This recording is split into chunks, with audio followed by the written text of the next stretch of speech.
Appraiser, good day. We have a missing person commission for you. Can you take a look at the details first? Based on what we know, it doesn't seem to be an anomaly? Well, yes. There hasn't been any evidence that points the case towards the happening of an anomaly. The family is desperate to find their child. They're asking help from everywhere, even anomaly hunters. By the time they reached out to A-Bone, they were on the verge of breaking down. We couldn't turn down their commission. Please look into it and report any updates you may have back to me, even if it doesn't have anything to do with anomalies. Because A-Bone only accepts anomaly-related commissions? It is what we do. Moreover, if the case is not an anomaly incident, we will still be able to provide reassurance to the family in their predicament. Right. Everyone else is occupied with their own tasks. So I'll have to trouble you to handle this commission on your own for now. Let's be professional and do what we can. No problem. The client lives on White Parrot Street. I will ask them to wait at home. Appraiser, please head out at once.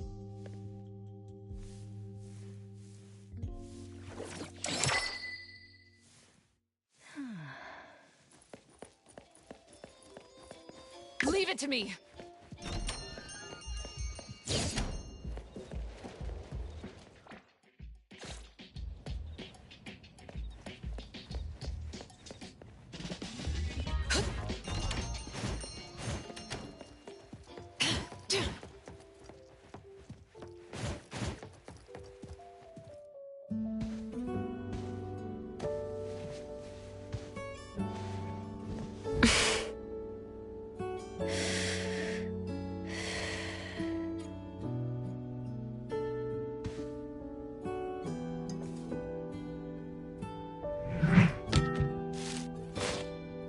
Thank you.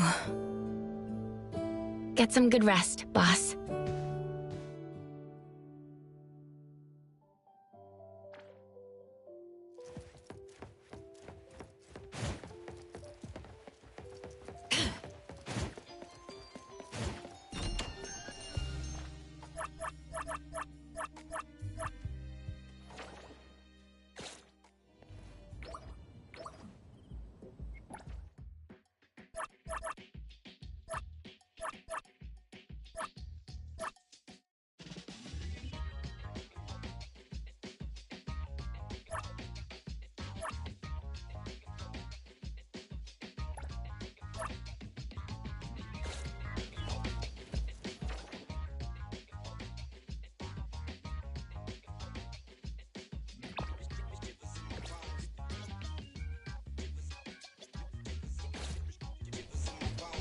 I'll handle this part.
Perimeter clear.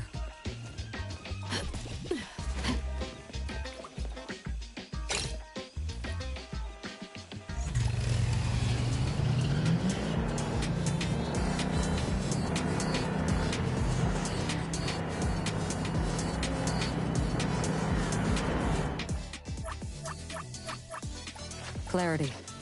Obsession. Disillusion.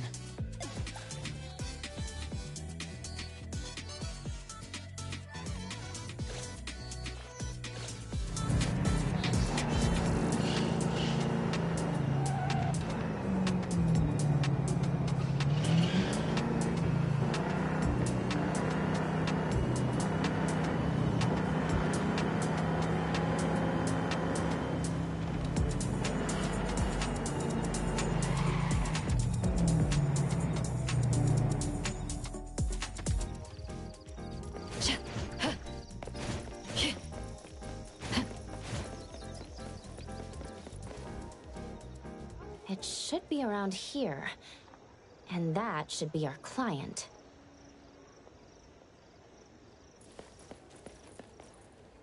Oh, you must be the client.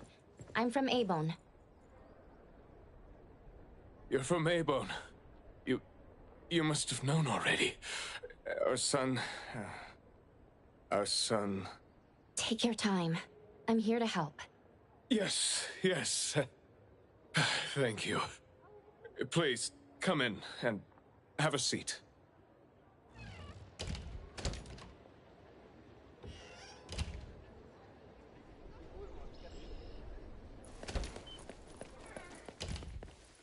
We've called everyone already.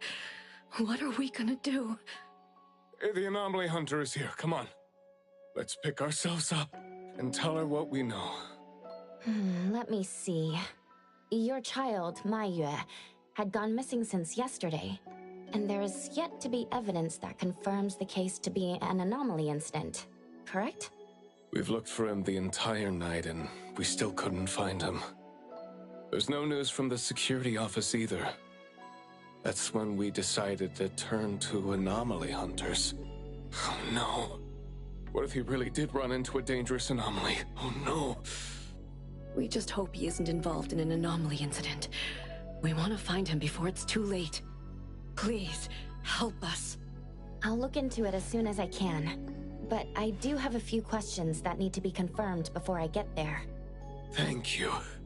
Please, anything that will help. He is a good kid. He's never been anywhere dangerous, and he'd never go anywhere on his own without telling anyone. My son is not exactly the most outgoing person. He's never been comfortable around strangers, and he usually only goes home and some places around school that he's familiar with. We have no idea where he could possibly be. We didn't notice any signs either. He never really shows us or tells us anything strange. We kept calling him, but he never picked up. Which is why we're so worried and thinking if something bad had happened to him. Anything else you'd like to learn about? Would it help if you went through our place? Please, we will do everything in our power to help. Thank you. We're counting on you.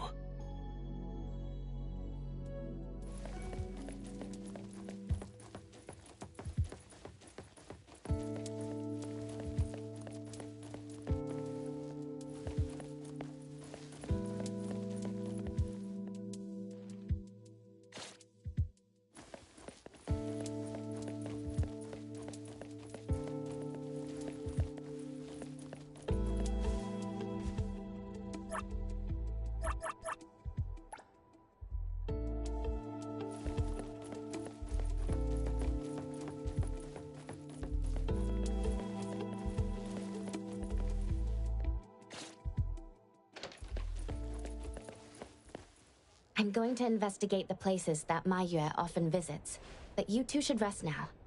I'll reach out once I have updates. Thank you. But I think we're just going to look for him some more. I can't really just go to bed feeling all worried. Oh, I don't mean to be rude, but do you know sign language? Sign language? Hey, we're already causing so much trouble. Sorry, but our son actually suffers from voice disorder, which is why you probably need to know sign language to communicate with him. No, that's fine. We're already grateful that you're willing to help. Well, you have my apologies. That's fine. I don't know sign language, but I'll try my best to communicate. Please do. Thank you. Let's start looking around here.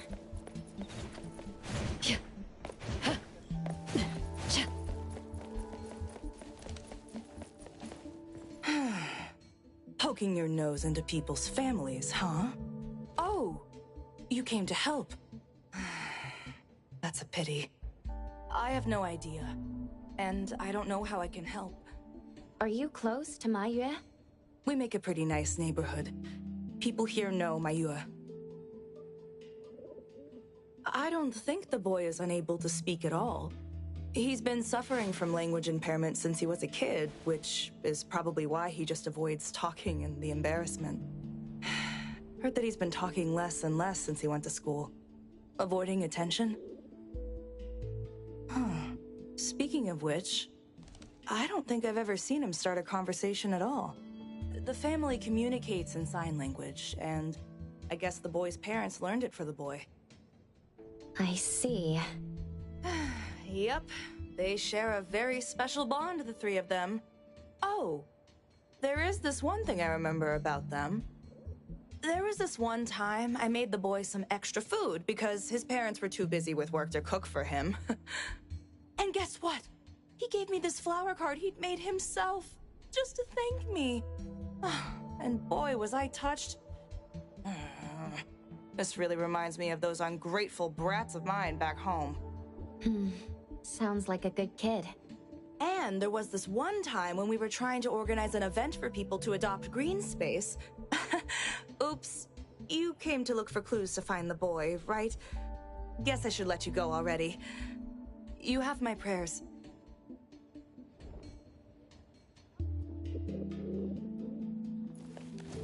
Stay balanced.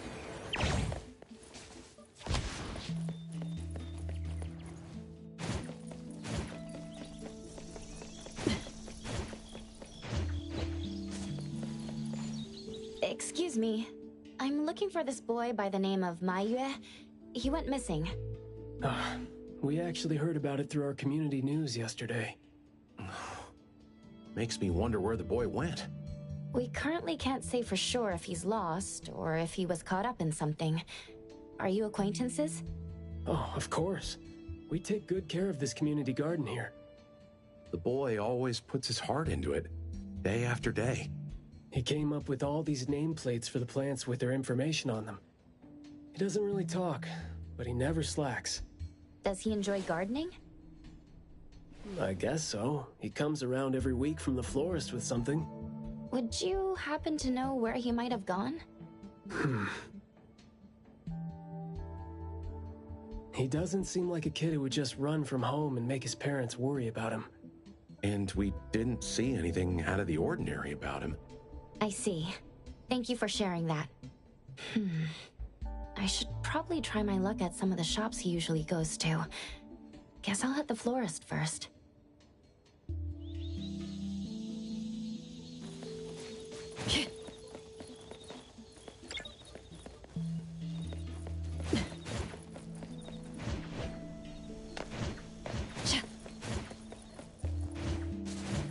Perimeter clear.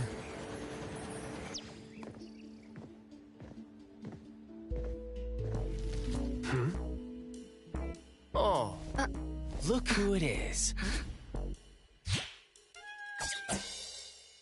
Lucky me running into you.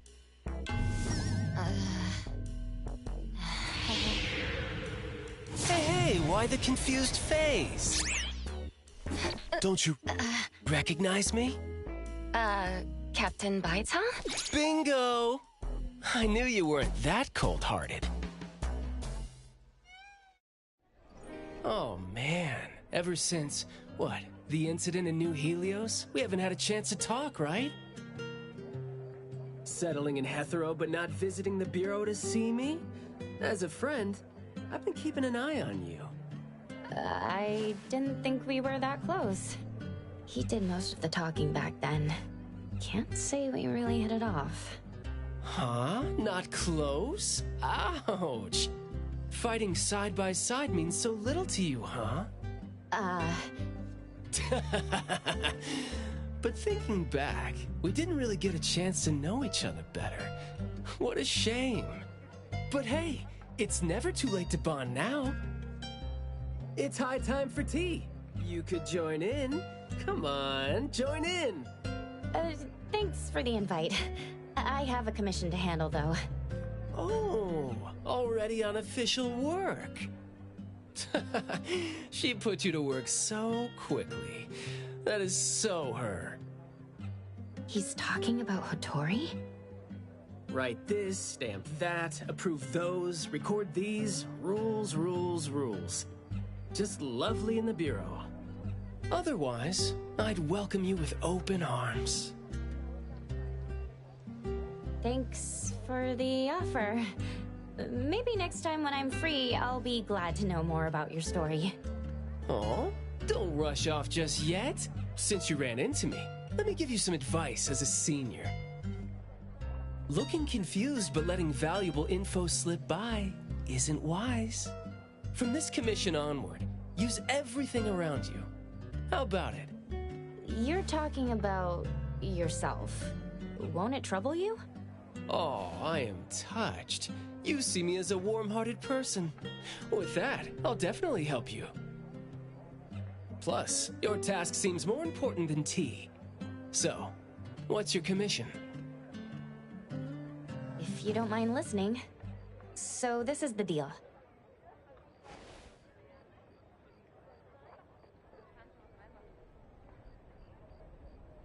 A missing teenager. Unexpected. Very interesting direction your managers are taking the business to. Let's get to business. Teens often face unpredictable issues. Without knowing the cause, it's hard to proceed. The missing boy has communication barriers, right? If he's in a unique situation and you can't communicate, it'll be troublesome. True. First confirm his location. When in doubt, don't be shy. Talk to your partners, it's okay. And right now, the best help might be in front of you.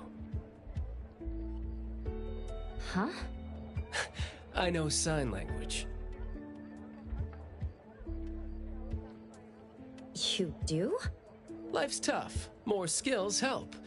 Want me to join?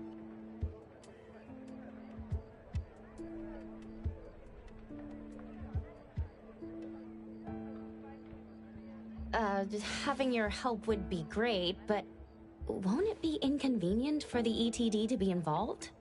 No worries. The Bureau's rules are too complicated to remember anyway. I'm on vacation, bored, and helping you earns me a free tea. It's not a bad deal.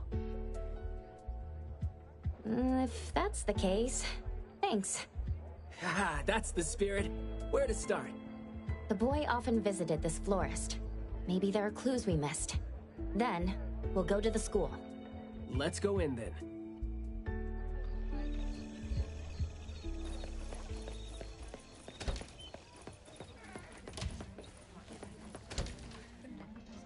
Fragrant flowers grown with love. Need a blossom to speak for your unspoken feelings? Well, I'm actually looking for a boy who went missing. And as far as we know, he came around a lot. Right.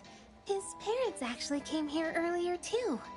The boy came here every week, but he never said a thing. He just pointed the flowers he wanted, which is why we all remember him. Every week, huh? So, I guess coming here was like a routine thing for him to do? Yes, ever since school started after the break. He'd always buy a bunch of flowers from us, but other than that, he'd have some groceries with him. Maybe some books, too? When was the last time he came? Let's see. I remember looking into it this morning. The last time... Pink carnations. I think it was 8 days ago. Meaning he didn't come here after school yesterday. Got it. Thank you. You're welcome. And I hope that helped. He left school normally yesterday, but didn't buy flowers like usual. Did something happen before he reached the shop? Or did he go somewhere first? I'm going to check the bookstore. A bit tricky. According to you, he's not the type to share his thoughts. Asking around might be tough.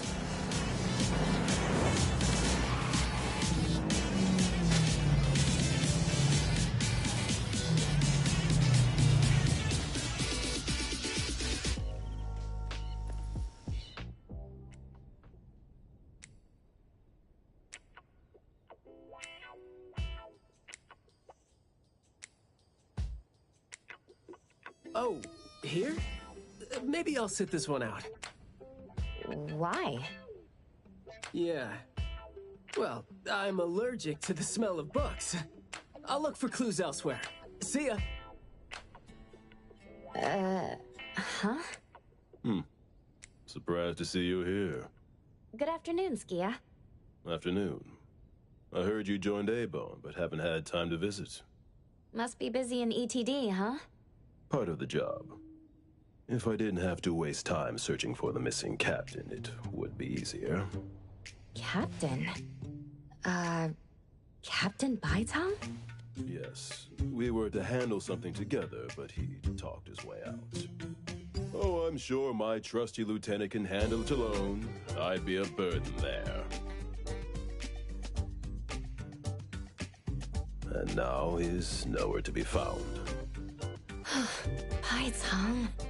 I'd very much like to have him back on his duty, but I have to prepare for the assignment myself. If it really comes to it, I'll go alone and deal with him later. I'm sorry to hear that. Well, I got stuff to do. See you. See ya.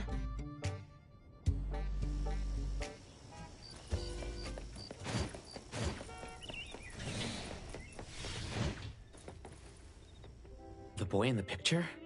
Someone else came here asking about this boy too. But I'm afraid I don't remember him. I see.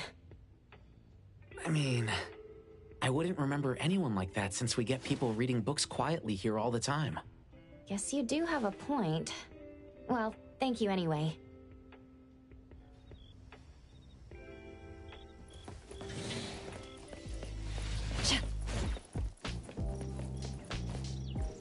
That was close. You wouldn't snitch, right? You said you're on your time off? I wasn't lying. The assignment is at night, so it's technically my time off right now. And I'd say you need me more than my lieutenant does. Relax. Skia is more reliable than he seems, despite being dreadfully boring. Assignment prep is his job. He's thorough like that, so you know, should leave it to the professional.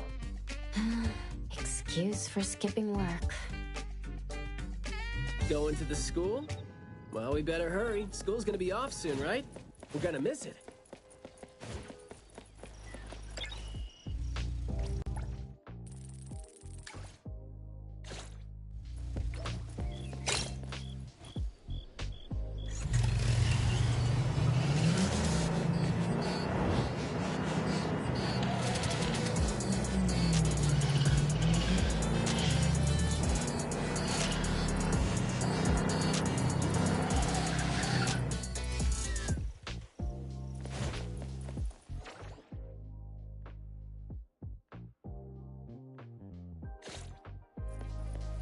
It's club activity time. No outsiders allowed.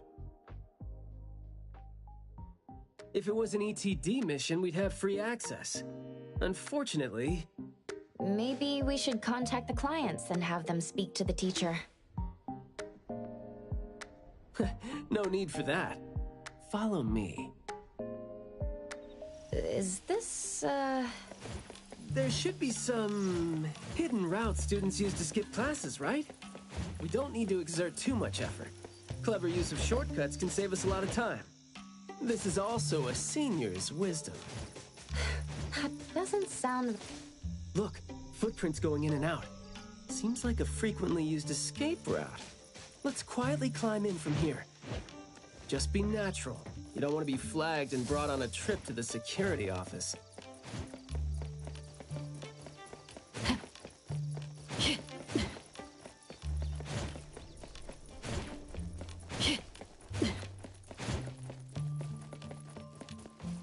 Mayua from Class B? Who's that?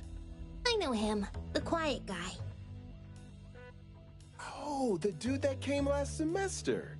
So he's a transfer student? Yeah, I guess he moved here because of his parents' work. Maybe he's still getting to know the city and life here. I don't think he socializes with people often. And I think he's part of the garden club. And that's pretty much all I know about him since we never talked. Where's the garden club? in the middle of the complex under the shades. You will see it when you get there. Thank you.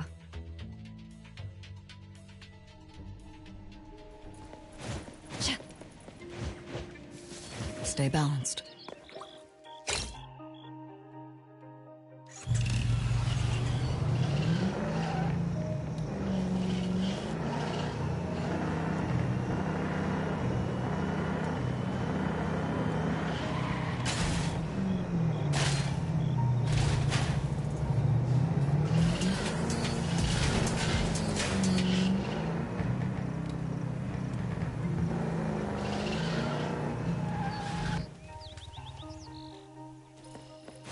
Perimeter clear.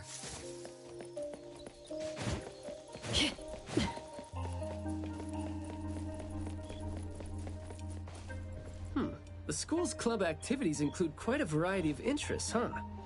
Which club do you think suits me best? Sign language club? That's a really unique club for a hobby. If you're not interested, why learn it? Because I don't have any impressive skills. I used to think about relying on niche skills to make a living. Working for the ETD today, fired by Alfred tomorrow. Maybe, perchance, who knows?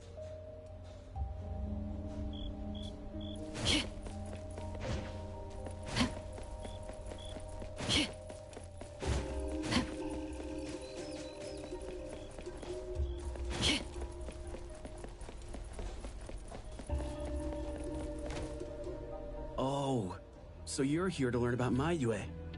We don't really know where he went, and we told our teachers that. If there is anything we can help with, though, feel free to let us know. Tell us what you know about him, then. Anything will do. Well, I guess he's just an awfully quiet guy. He struggles to form coherent sentences, even with text. It just seemed like, you know, he had a very difficult time forming his language and expressing himself. But he didn't seem to have any problem picking up or understanding what people said to him. This is exactly what their neighbors said. Did he ever struggle at school? Well, we've been told to be a little more patient with him.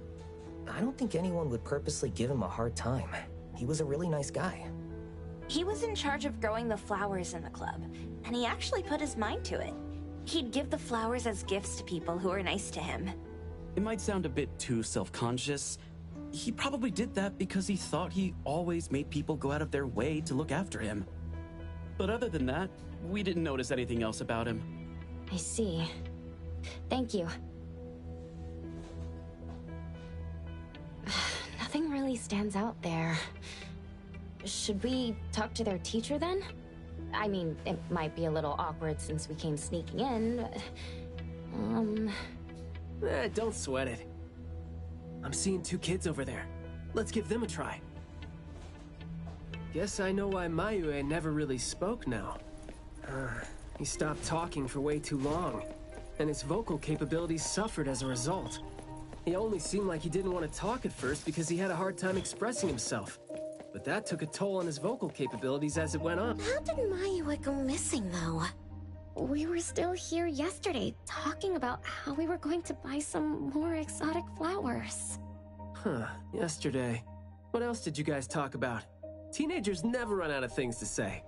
Let me guess. Is it, I ran into this super interesting person? Or, I found this thing I've never seen before? No, for the most part. We usually just talk about the club.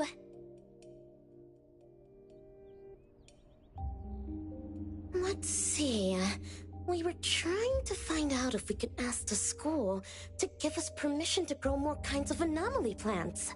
Oh, and we talked about this rumor, too.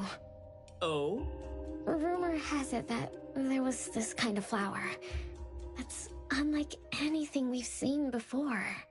Unlike anything you've seen before. Whoa, that sure makes me feel like a curious teenager now.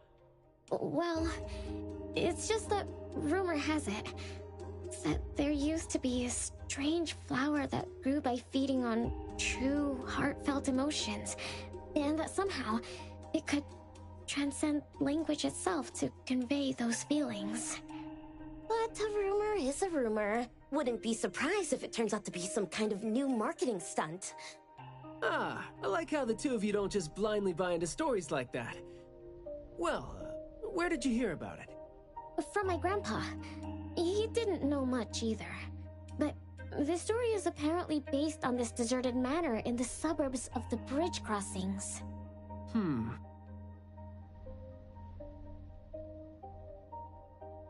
I see. Well, guess that will do. Thanks. Oh, do remember to keep us updated if you ever come across rumors like that again.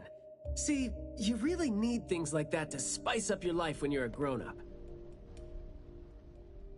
Keep in touch, young ones.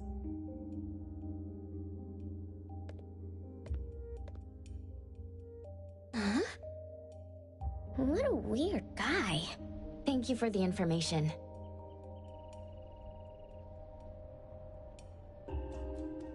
We gotta head over ASAP. My thoughts exactly. But we don't even know where this garden is specifically. That's fine. I sorta know where he is now. Remember how I was really surprised when I ran into you today? Well, seems like we're looking at more surprises down the road now. Huh?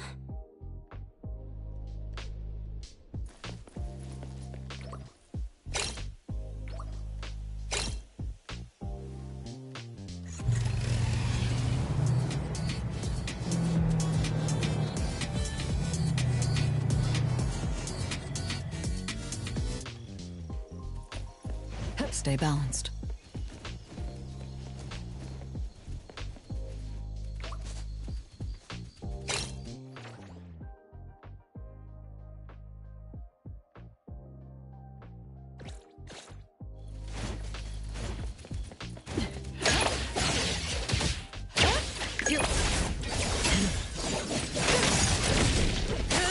Nowhere to hide.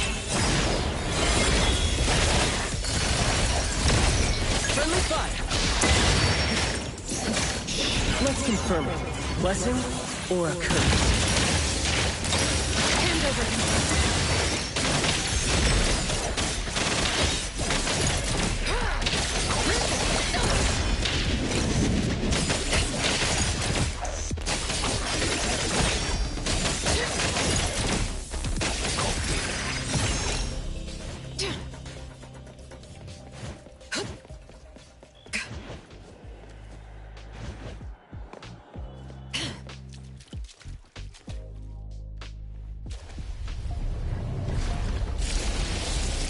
I'll handle this one. Spin and clear.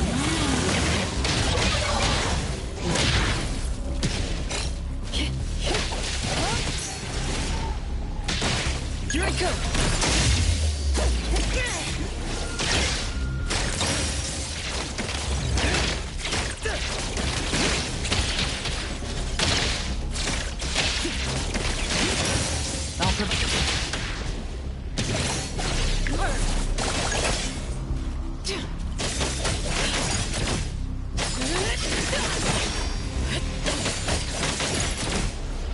Thousand eyes, awaken!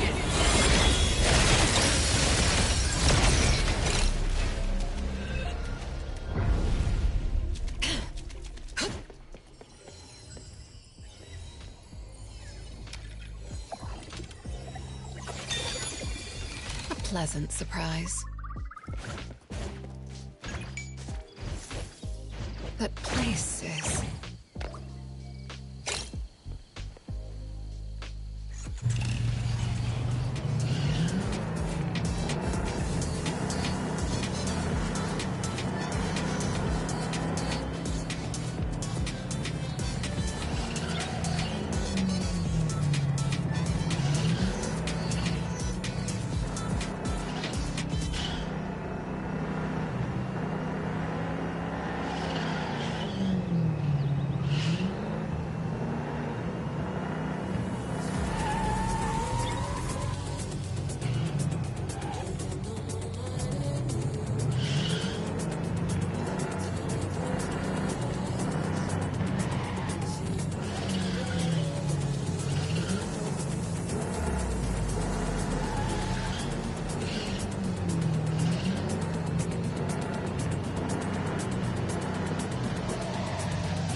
Friendly fire! Keep quiet. Words spoken aloud must be honored. I'll handle this. Shifting!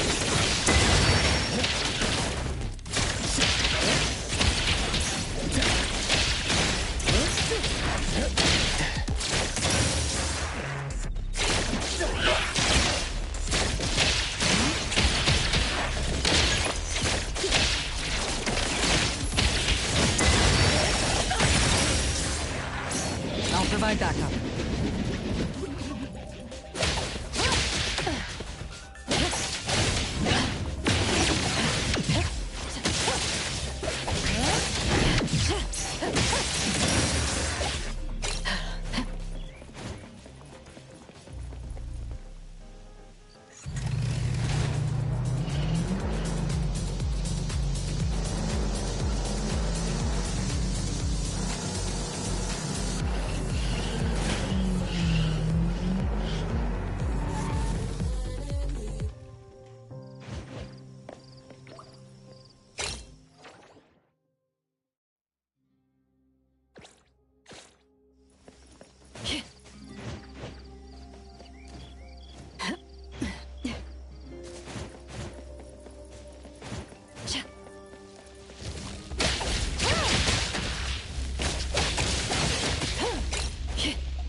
Stay balanced.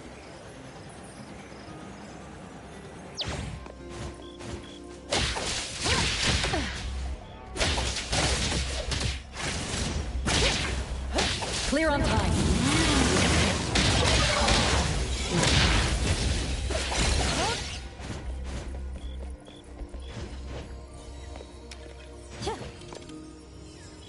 Can't have too many of these.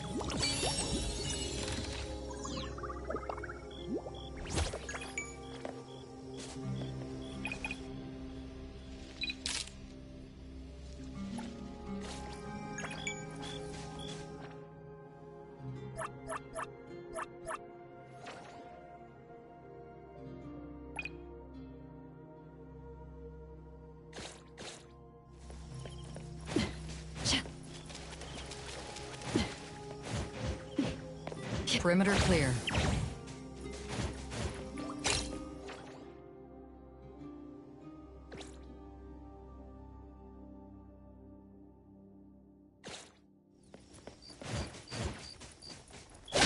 I'll handle this.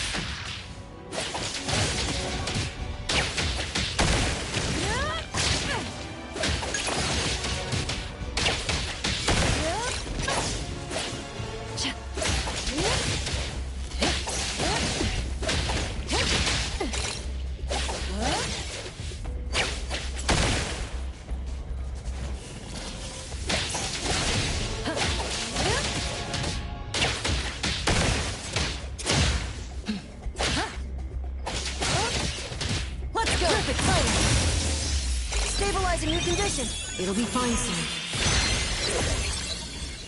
Friendly fire.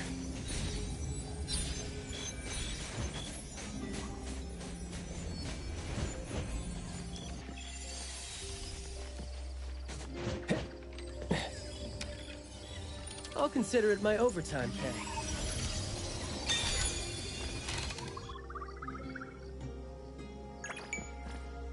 pay. Hey there, little bird.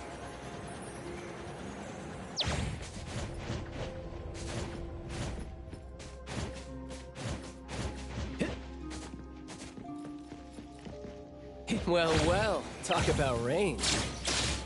Yeah. Shh, keep quiet. I'll provide to confirm.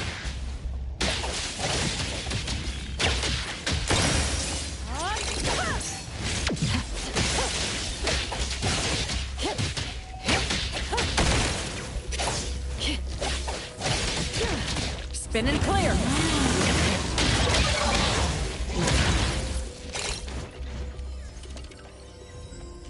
Clean pickup.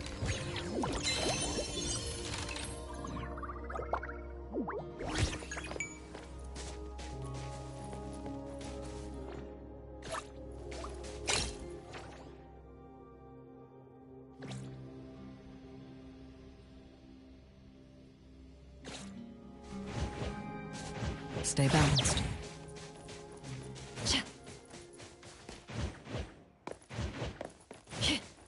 Now's the time.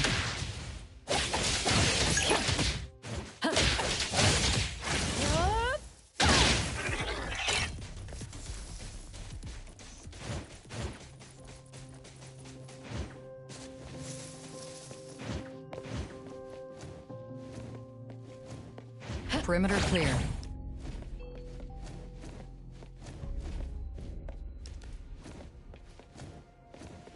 Stay balanced. Perimeter clear.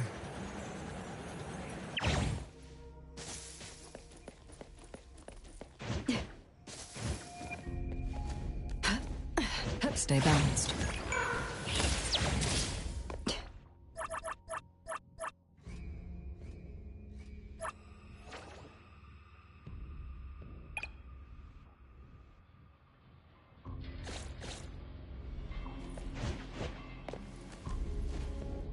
Perimeter clear.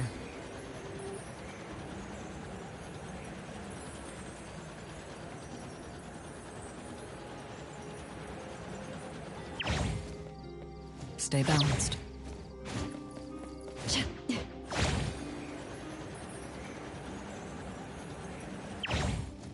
Perimeter clear.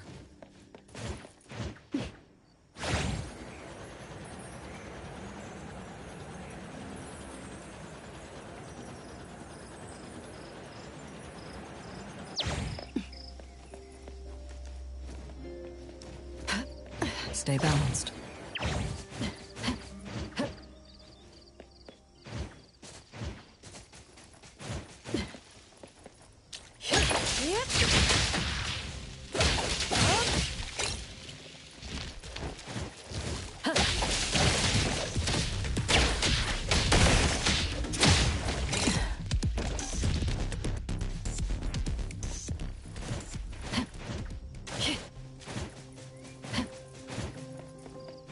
Perimeter clear.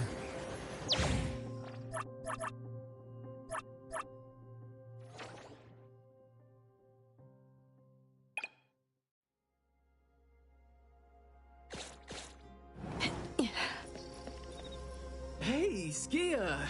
Looking great there, huh? I was about to ask you to give me a detailed account of why you skipped work. Skia. Come on, don't be mad. See, we came across something unexpected getting ourselves ready for the assignment. The plants here are overgrown. Probably happened when some kid came in not knowing better, and a new anomaly came into existence. What happened here exactly? An abnormal fluctuation in the Wertheimer index was reported here in this deserted manor in the wee hours. We had JTF into the situation as per the protocols, except the sun was already up by the time they arrived. The plants in the manor were activated and startled from exposure to the sun, distorted and twisted into an anomaly we had never recorded before. To be safe, though, we had this place cordoned off. ETD-4 will begin the investigation after sunset to avoid sunlight. I see. Like what Captain Baitang said, I'm looking for this teenager who went missing, and it seems like he's involved in this incident. Someone's trapped in there? He went missing after school yesterday, and apparently, he just heard about how there was this flower in this manor that no one had seen before, right before he went missing. So you're saying that he might have been trapped in there since last night? Oh, I love how you're catching on so fast. Well, compared to someone who skipped work and dug this all out, I wouldn't say I'm catching on fast at all. Oh boy, guess I'll take that as a compliment. That's no compliment, by the way. We need to start working on this case as soon as we can. We can't wait for nightfall. You're coming too, right? Of course. Did you forget what she is capable of? She is no helpless citizen. Not to mention that our dear director is more than eager to put her on the field. Filling out bureau forms is just your specialty too, isn't it? Guess it won't take Alfred longer to go through your additional submission than it would take her to approve my pay cut. Fine. Let's move now. Look out for yourselves. I will. I hope I'm not a hindrance to your assignment. Not at all. He might seem cold, but he's actually quite the sweetheart. Shut up.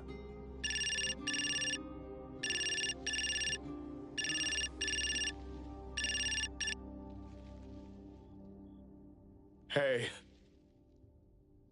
About my son? The security office has filed it as a missing person case. We've been looking for him everywhere for the entire day, but haven't had any luck. Any progress there? We did make some headway. You did?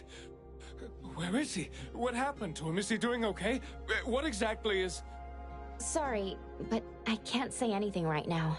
Too many uncertainties. But rest assured that we'll bring him home safely. Of course. Thank you.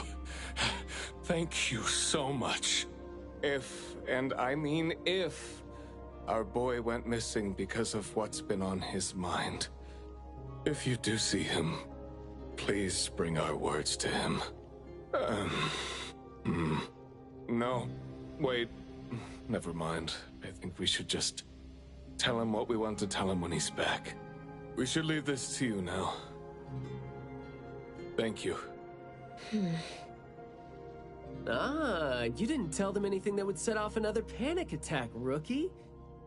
I see you're super gentle there.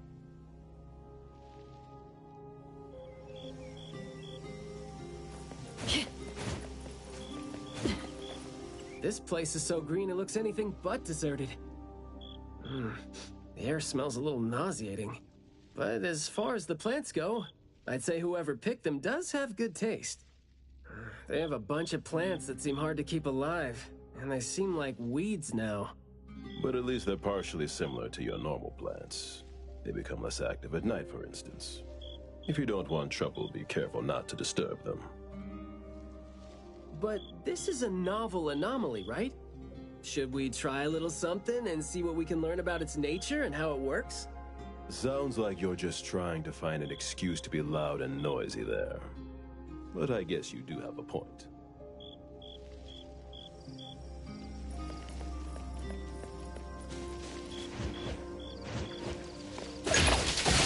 Now's the time.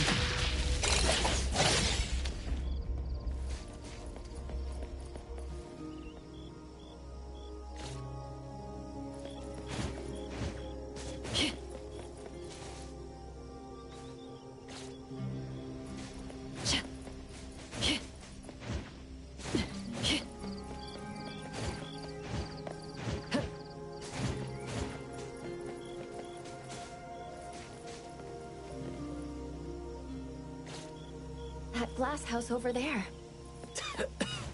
Jeez, the smell is killing me. It's all coming from this way, no? You don't want to breathe in too much of these pollens.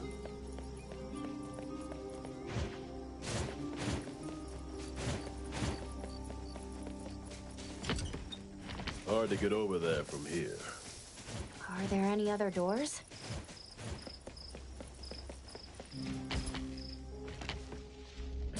This door is also blocked by thorns. I'm seeing a lot of vines coming from up there. Is there another entrance?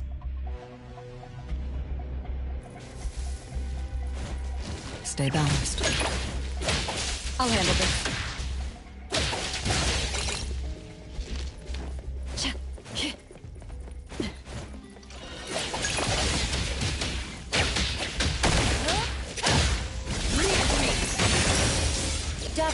I'll try to do as you taught. Feeling better now? Stick to the plan.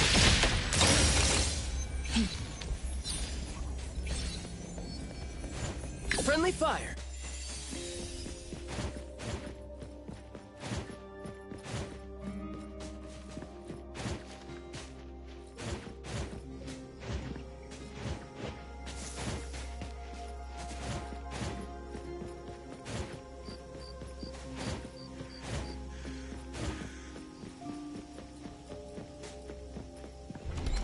mastered. A truly beautiful way of speaking. Thoughts take root and grow, and words bloom like flowers. You hear that? No, it's the smell of someone talking. I can smell it. The smell of someone talking? Well, that's unheard of. I can hear some broken phrases coming from the flowers that... I can't quite string them into meaningful sentences. It sounds more like someone mumbling to themselves. The flowers sure are smelling stronger than before.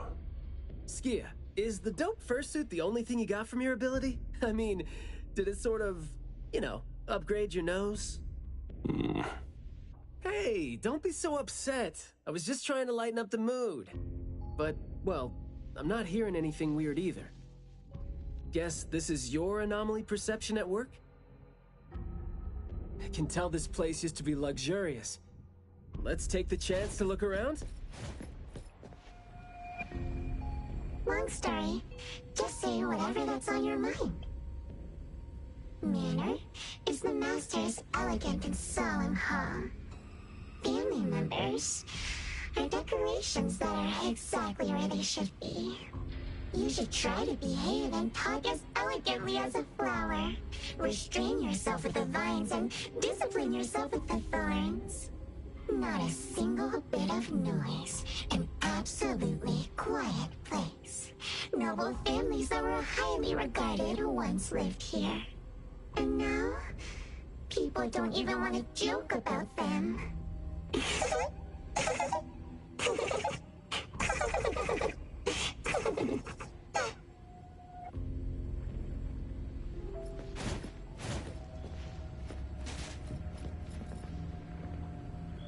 The room is severely corroded by plants. We just need to follow this path of plants to get up there.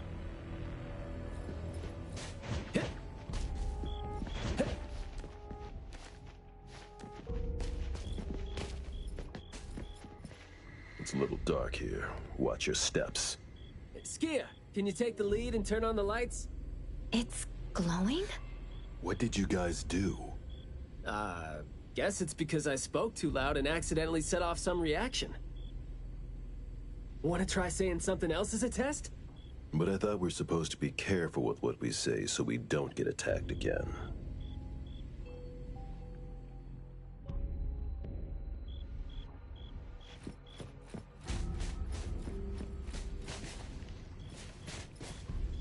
Everything that's been said hardly makes sense.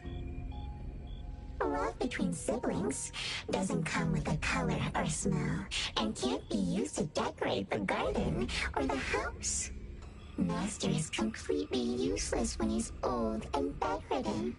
Your reputation is as good as dead when you're old and weak.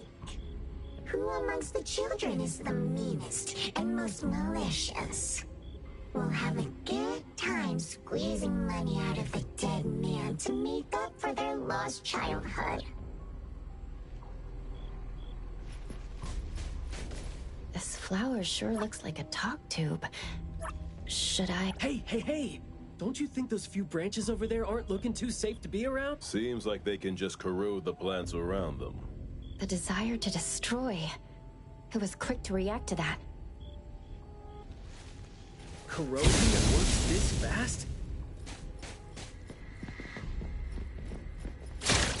Yo, quick chat's up. Let's confirm it. Blessing or a curse?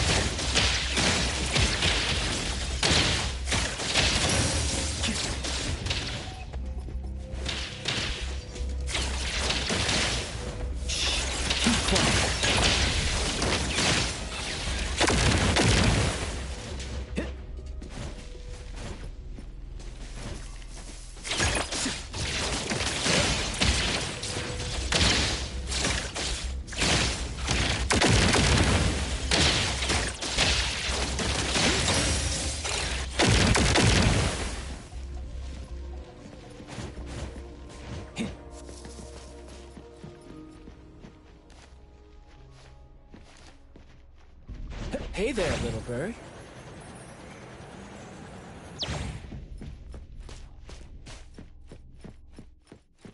This flower sure looks like a talk tube. Should I try saying something to it? Huh? It's open up ahead. But I wouldn't describe the air coming in as fresh.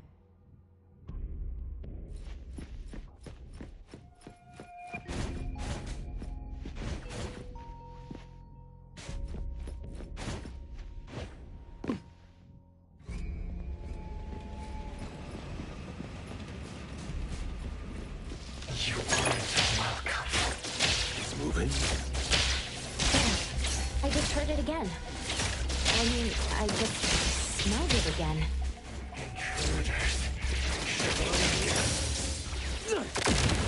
What was that just now?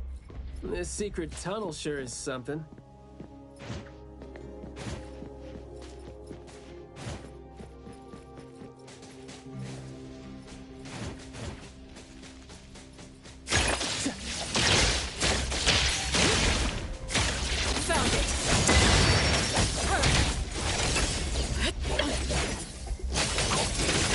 Nowhere to hide.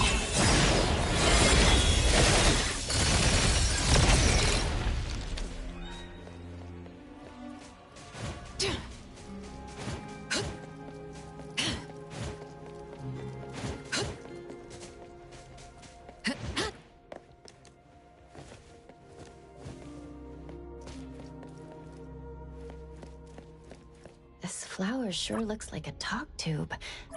Should I...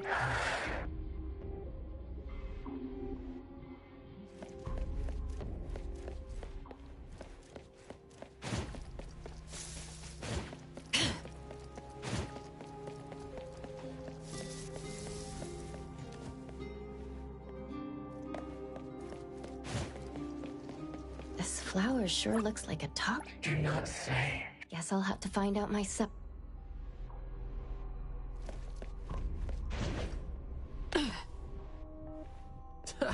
Stressful, isn't it?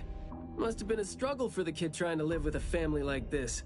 Yeah, must have been suffocating. And as long as you're still alive, you never know which of your thoughts are picked up by people. Like, all the subtle messages coming with this.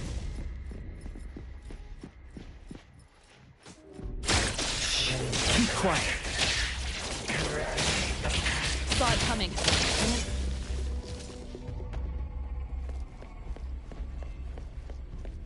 This flower sure looks like a talk tube. Up there, there's the shiny thing.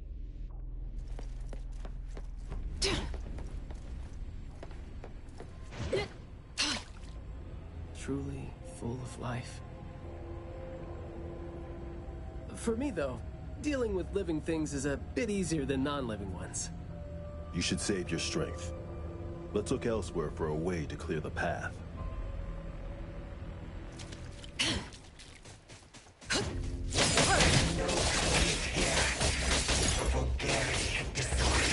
Perk up your ears. I'm not 100% sure yet, but it's more like those words turn into plants when they land on the ground. So they smell like those words themselves. Well, Skia and I can't. There's more to it than what's been said. All the hidden intentions and fights among family members feed into and further spread the malice. The manor has become a noisy place with quarrels. All the old and disgusting rules discarded like wild weed.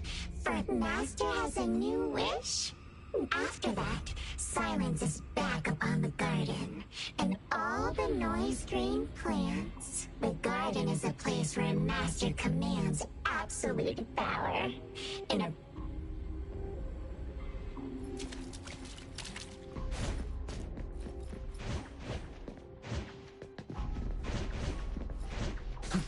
We did some research about this manor before coming here. I've always known that this garden exists here, but I don't remember having been told who owns this place.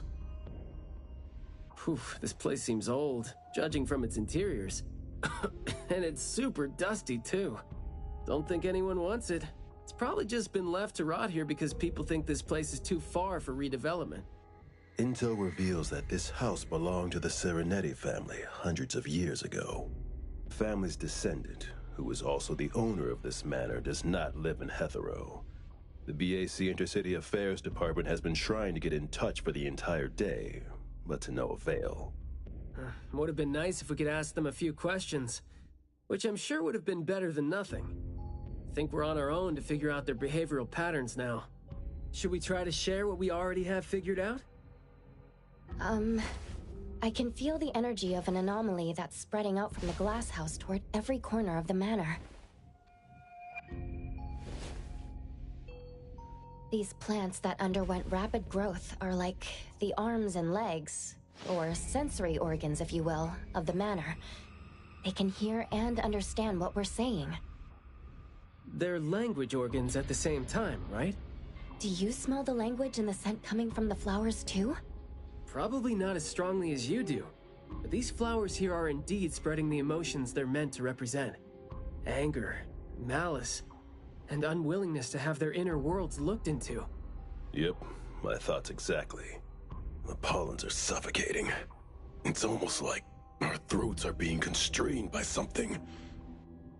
The pollens give you a sting if they land on your skin. Oh, guess you don't feel it with the fursuit? I know there's something wrong with the pollens, but I don't think they hurt as badly as you make it. But it does hurt! Let him be. He's doing fine. Gotta be careful going up ahead, though, since we're getting close to the glass house's entrance. You never know how or what we're gonna run into.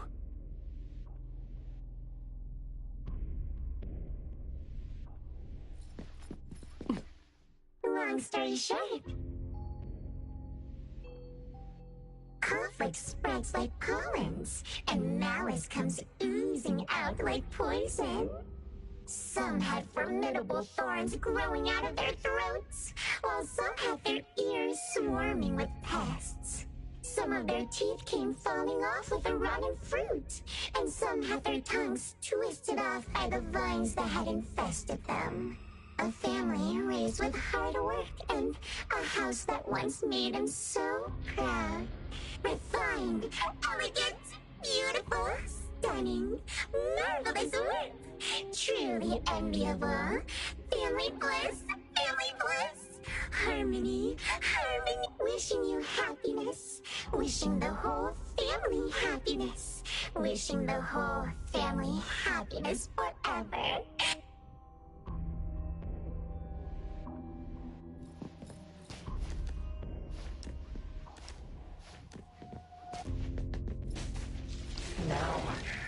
Yo, chit-chat's over. Keep quiet. No mercy. Picking a fight here, huh? Jeez, the dust is killing me. Noisy. Quiet and honest. Master, having been put through excruciating pain by the deadly venom, was barely able to think with a straight mind.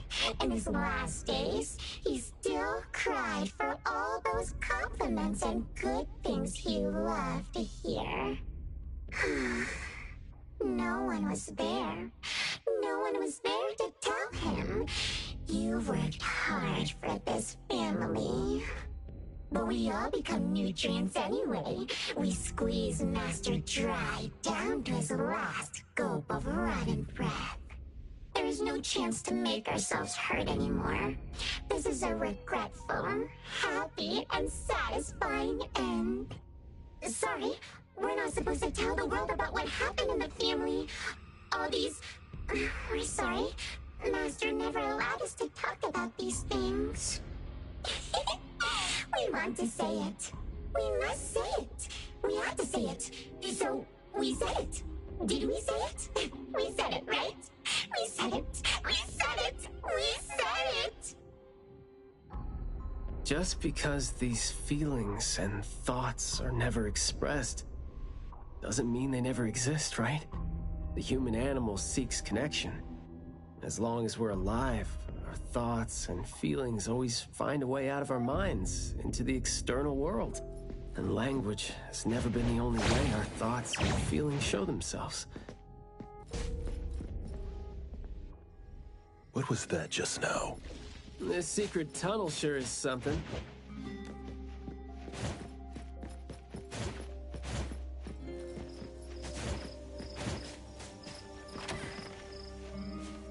Is that the boy we're looking for? Should be him.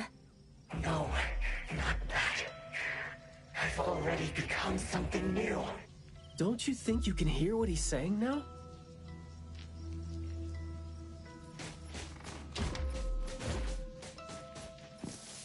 Hey, can you hear me? Can you give yourself a hand there and get yourself out? All right, doesn't seem like that's gonna happen. For so long, my flaws brought my parents shame. And burdened them. Made others stare. But now, finally, I found it. Words burst forth like a storm of pollen. A garden, lush and radiant.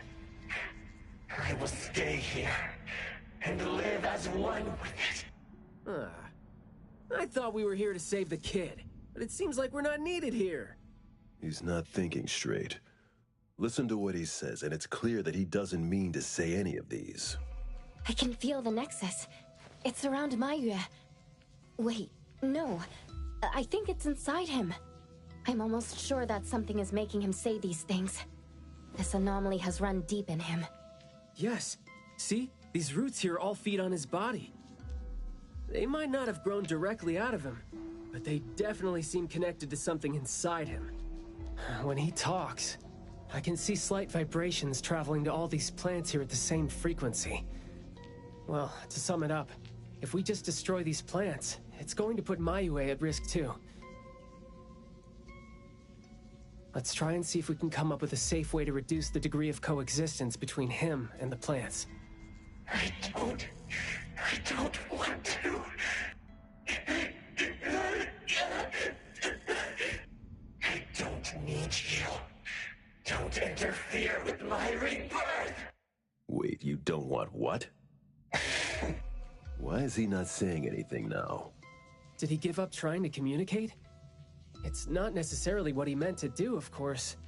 These flowers came popping up just now when he was talking.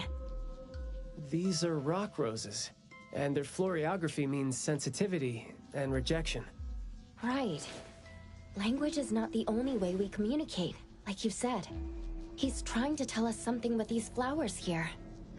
Maybe we can do the same with the flowers in this manner, and try to wake him up. Divergent thinking? I like that.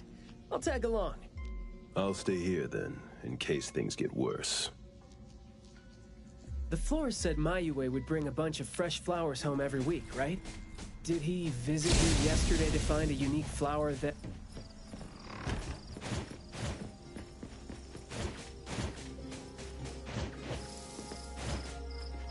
Don't think that's gonna work when it doesn't really address the issue. The florography seems boring. The kids at the garden club said it, right? How it's something the flower shops try to boost their sales with. Did he buy carnations last week?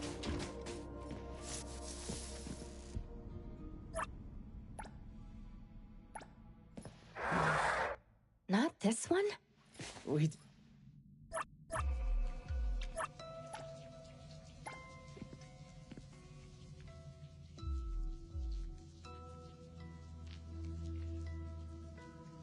Mayue, your parents sent us here. We learned quite a few things trying to figure out where you went. You'd bring a gift home every week. And you came here, hoping to find a flower that would show your parents what you wanted them to know. And what you wanted them to know was the thing you've been trying to tell them all along. But you ended up getting trapped here, which is why you were never able to give them the flower. Your parents are waiting for you to go home with this.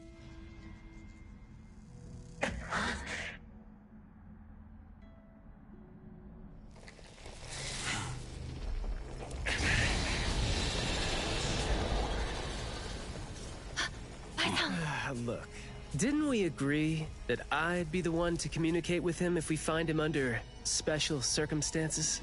There, we're finally having a conversation now. You're covered in weeds. Is this what you meant when you said you were reborn? And you sound very sure. Well, guess there isn't even a mirror around for you to check yourself with.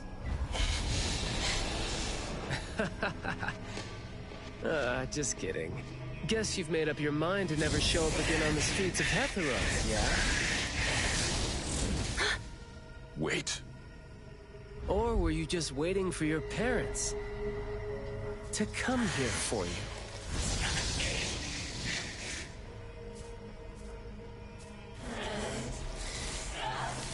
And build your lovely family all the way out here, tucked safely away from the rest of the world. Is that really what you're thinking now? So that's how you love them. I see.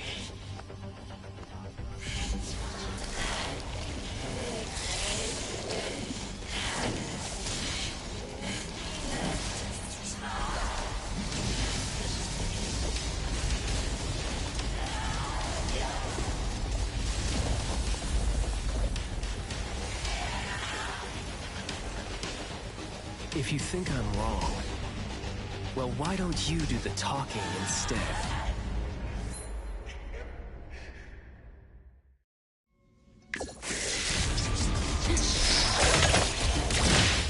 I'll take one. Hush! Be quiet. Let me take over.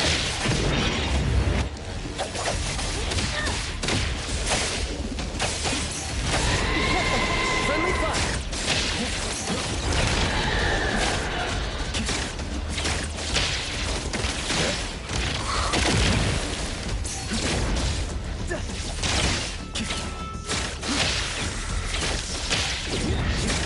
Eat that down.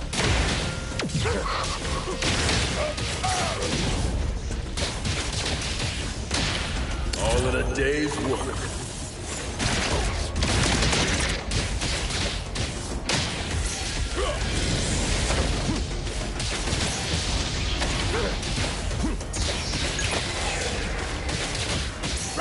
I'll write the mission report later. Spoken states must not be. Perk up your ears.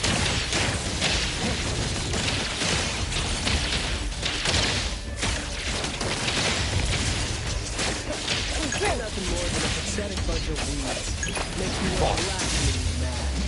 There goes that. Sometimes you just can't hope to get people to do what you want them to do, being all nice and soft-spoken with them. So, I'm just gonna be honest and blunt to help enforce feelings out. If that is what my life needs me to.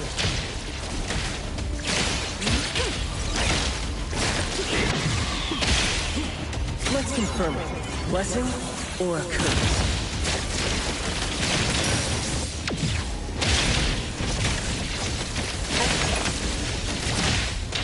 Let's finish this.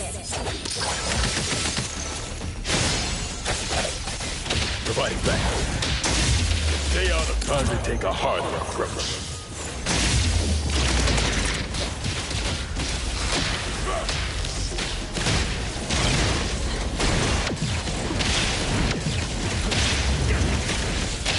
Flawless execution. Yo, good job, bro. My son. Let me...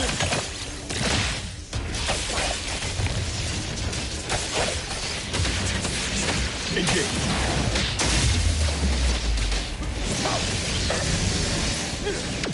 All right, keep quiet. Words spoken aloud must be honored.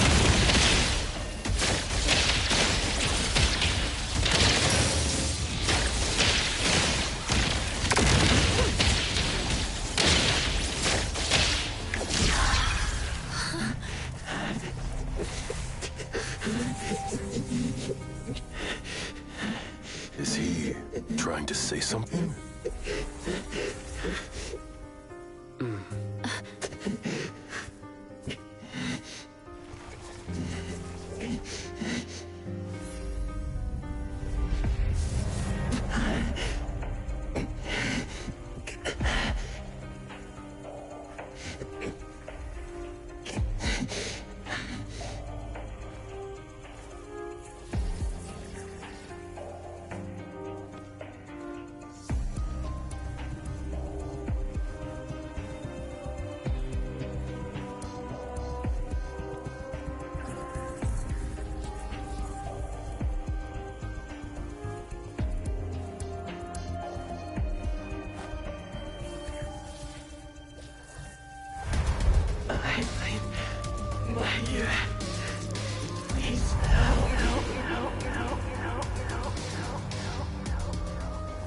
Well done.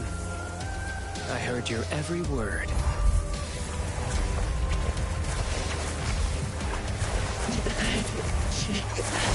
Now fade at once, nameless being.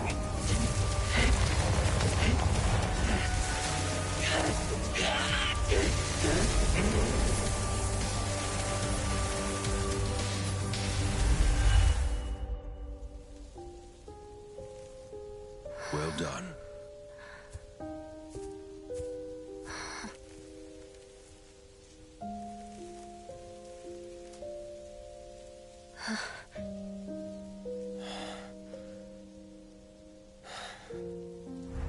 Isn't it weird? It's like fall came early, you know?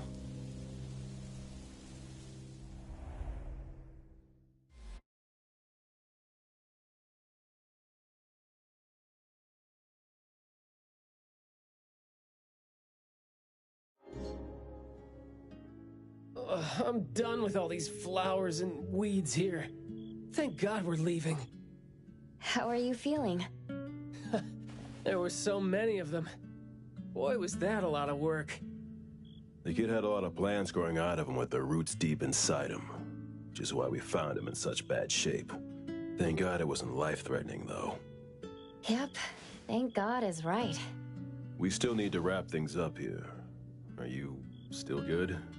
I'm not good. I can't breathe. Skia, you gotta bring a gurney here and carry me back.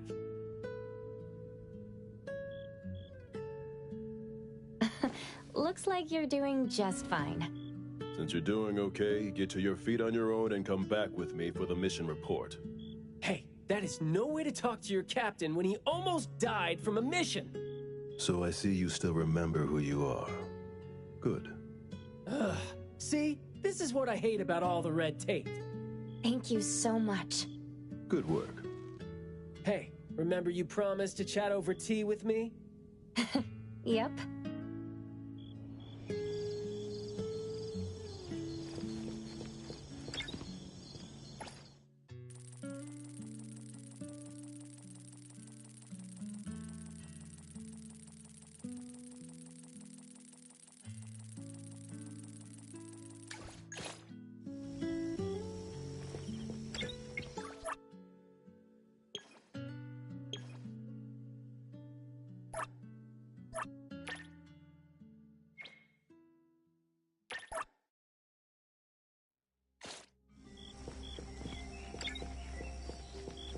I'll provide backup.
I'll handle this part.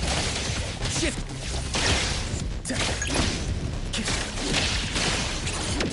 Yo, the chat's over.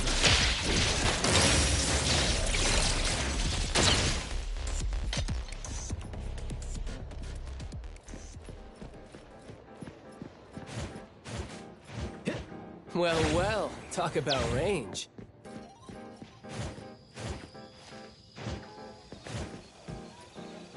Good afternoon. Here, I really like this flower tea, so I asked them to make one for you. Hey. It's got a nice flowery fragrance in it. Oh, I love this blend. Thank you. You're welcome. I don't think I'd have been able to finish the commission at the manor the other day without you and Skia, so it only makes sense that I share the reward with you. Aw, come on. We're only doing our job, and it's just so happened to be what you were doing too. I mean, I'd rather see what we did as helping a friend. Speaking of which, though, how did your clients do after that? Well, Maiyue lost his vocal capabilities because we got rid of the Nexus for him, so... in a way, I think I failed to live up to my promise to them. Yeah, he was caught by the anomaly and was made the temporary gardener. The gardener does the talking for the anomaly, also serving as its nexus. You could have contained the anomaly, I guess, but either way, collateral damage was not something you could have avoided if you wanted to save him. Separating him from the anomaly. Right. My clients tried to help me feel better about that, too. They told me that they saw this coming because they'd spoken with a doctor, and had been told that kids could end up being aphasic if they stopped talking for too long. But in this case, an anomaly ended up being the cause. But my clients told me this. People who truly care about him will always be patient enough to understand what he's trying to say, no matter how he chooses to express himself. Those who truly care will always be patient enough to understand the thoughts of those who can't speak. Oh, what did you say to Maiyue when you spoke to him in sign language? Oh, it's nothing. It worked wonders on the teenage boy, though, and I'm glad that did the trick and brought him back. Is that so? Yep, of course. And the thing that made all the plants wither in an instant, was that your ability? No. My Esper is nowhere as powerful as that.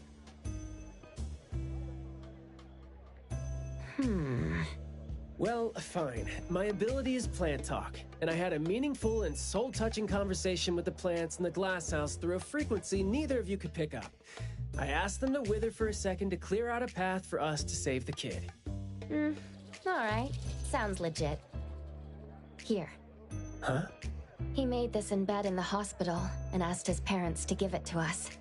He didn't have a message for us, but I knew that this was meant for both you and me when I saw it.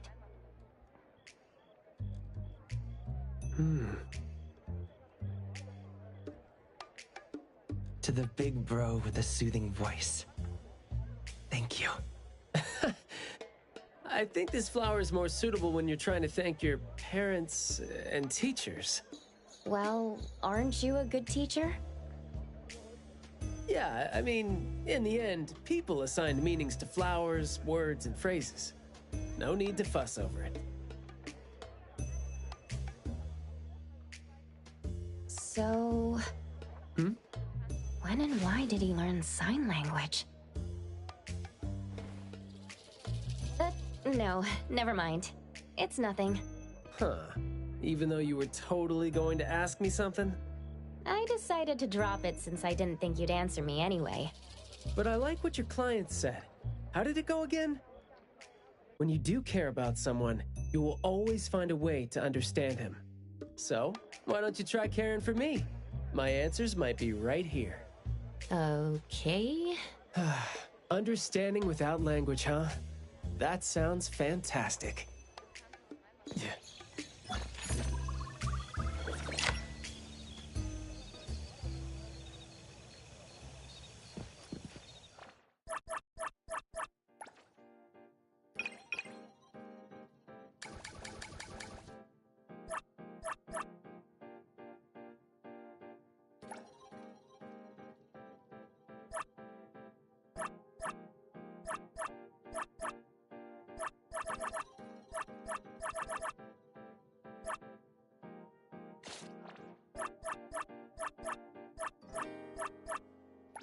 Back to work again. I'm here. I'm ready. Clarity. Obsession. Disillusion.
Quiet. Words spoken aloud must be honored.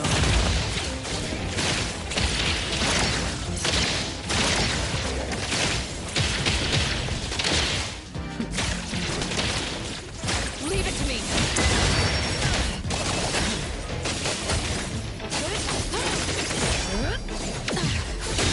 What you see is an illusion.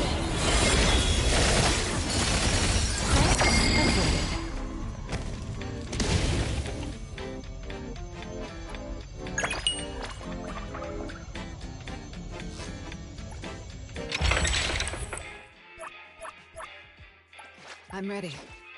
Go ahead, I'm listening.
Up your ears.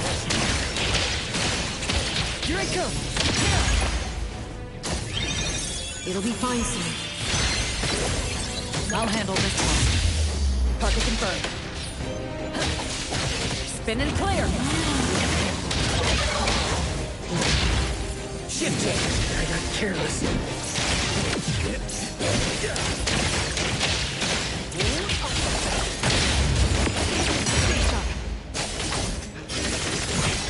Friendly fire. Let's confirm it. Blessing or a curse?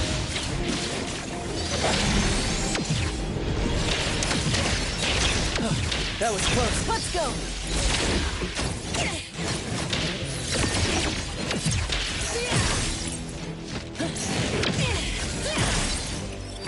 I'll handle this. Here I come. Found an opening.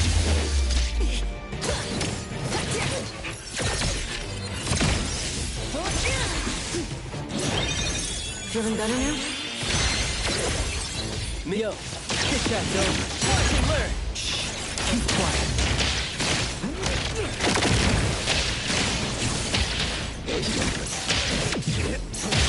Flawless execution. Leave it to me. Nowhere to hide.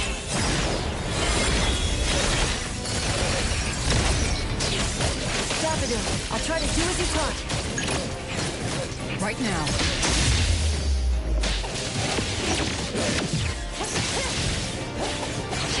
Route secured.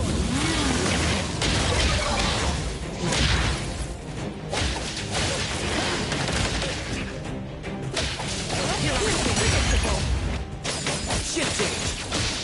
Words spoken aloud must be honored. Look up your ears.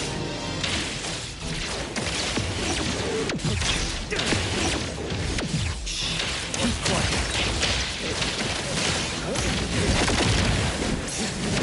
That was close.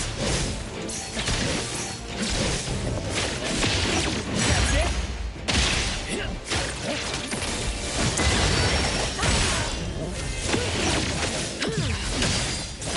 What you see is an illusion.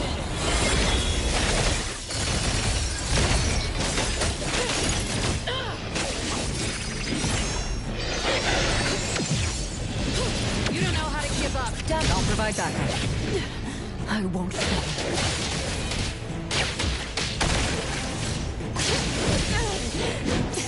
Just getting warmed up. Clear on time.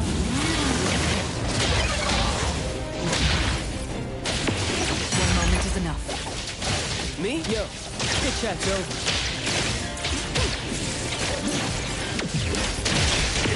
Watch and learn. Here I am.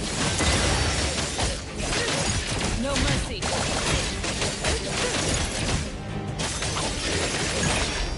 I'll handle this.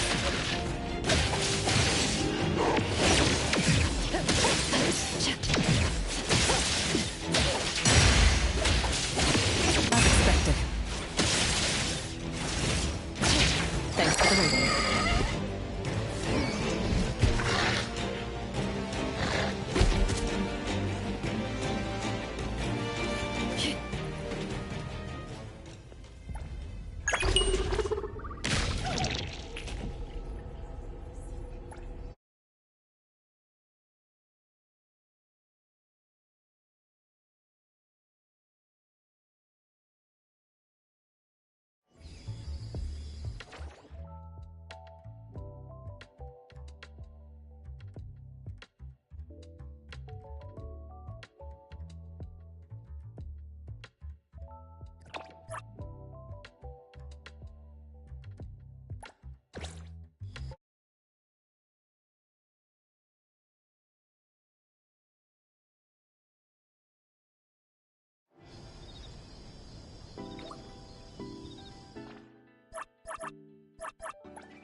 Recipient confirmed.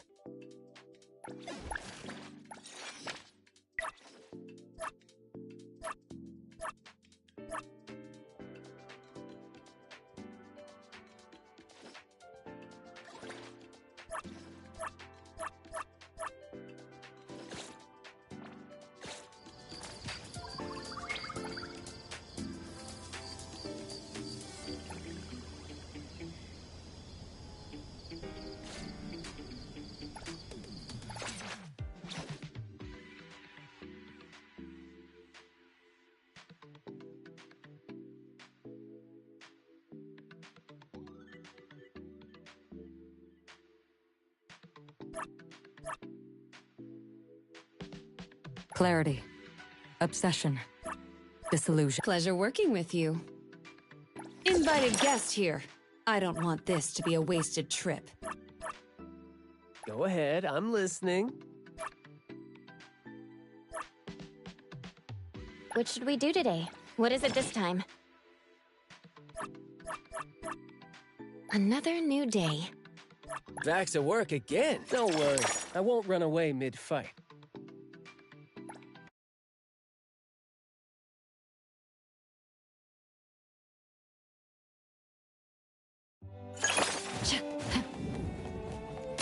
Exclusive delivery, please sign. Shift change. Keep quiet. Spoken states. Must not be. I got careful.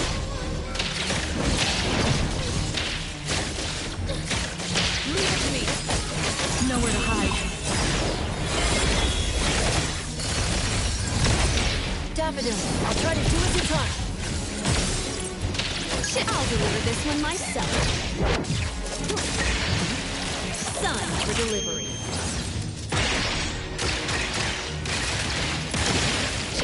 Friendly fire. Pretty lively here. You need to be faster than that. You need to try harder next time. Ultimate judgment.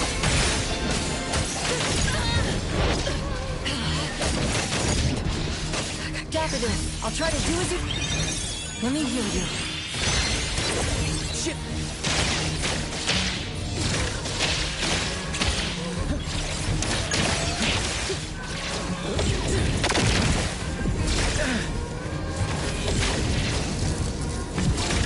Feisty, aren't you?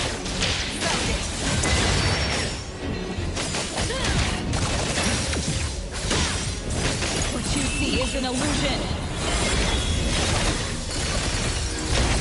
Thank you for your patronage. I'm here.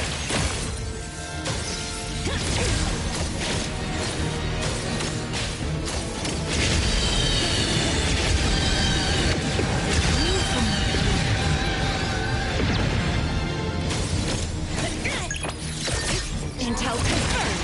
I'll deliver this one myself. Pretty older. I can see you all.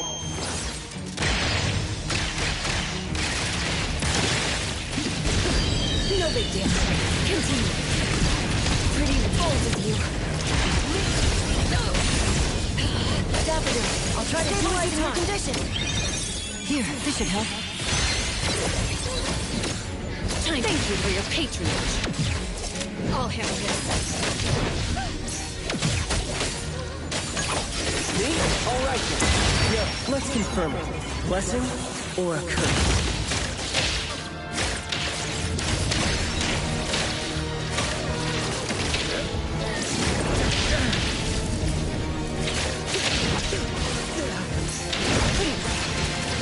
You need to be faster than that. Friendly fire.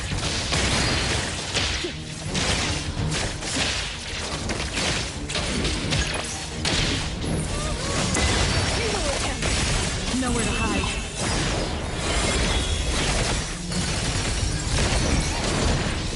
No problem. Daffodil, I'll try to do as you taught.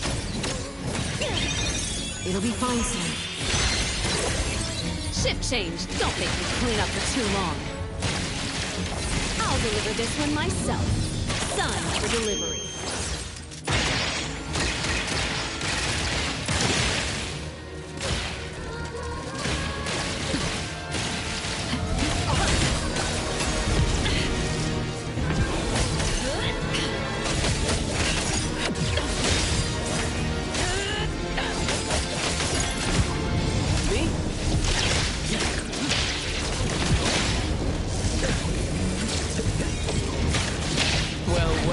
Talk about range.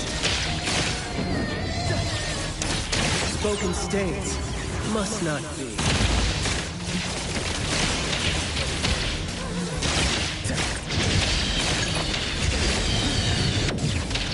Hands over here. Saw it coming. Thousand eyes, awaken!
Here. Is this package yours? It's not mine. Tagado says it's not his either. Oops! We made fun of Tagido for nothing. Not his, not mine, not Sakiri's, not Adler's. Whose is this? It's taking up a lot of space. Some new, antique? I don't think it's part of Hotori's collection. Huh? Wait. What's going on? About half an hour ago, when I returned to the shop, I saw a courier making a delivery.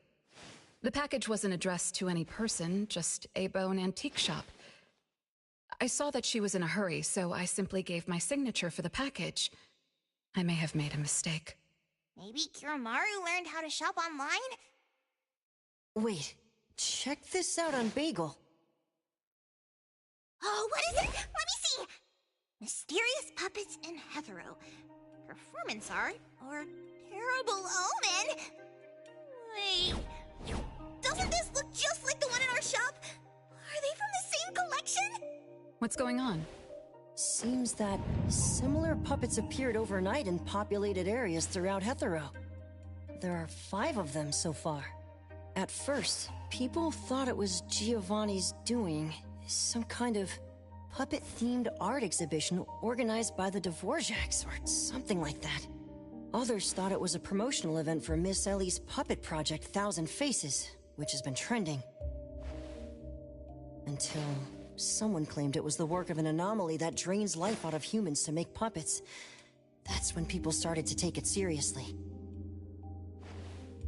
OP claimed that one of his relatives was a victim, and if the anomaly isn't handled soon, Hetero will become a city of puppets. Is it really that bad? Mm-hmm. Anyway, people are afraid they'll be the next target, and more have been claiming that a certain puppet is someone they know, or even sharing close encounters with the anomaly.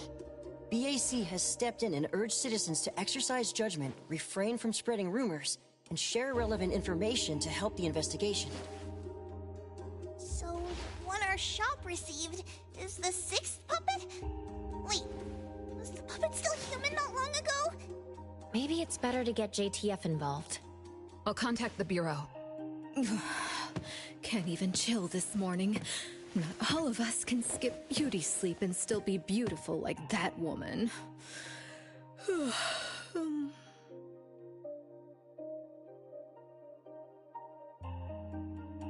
My apologies. It's not your fault, it's someone else. Forget it. So who brought this thing. Take it away, dump it. I don't care. Don't let it mess with the shop's feng shui. We got you covered, boss. JTF will be right here. I don't see you getting excited about bringing customers over, and you're bringing JTF to the shop? You kids better not have stirred up trouble again. Here's what happened. In any case, we'd like you to come to BAC to assist with our investigation. We'll have to leave the shop for a while. What do you think, Hotori? Well, the business of the BAC matters more than ours, so we'll comply. But the BAC will compensate for missed working hours for Precious, Daff, and me. Why am I included? Of course. The BAC will provide reasonable compensation for losses incurred from taking up your time. Boss, I want to come along too. There are no Misties to catch today. The shop isn't closing for the day. Someone needs to handle things until Adler gets back with groceries. Don't blow up the place while I'm gone. All right, you can count on it.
Greetings, everyone from A-Bone.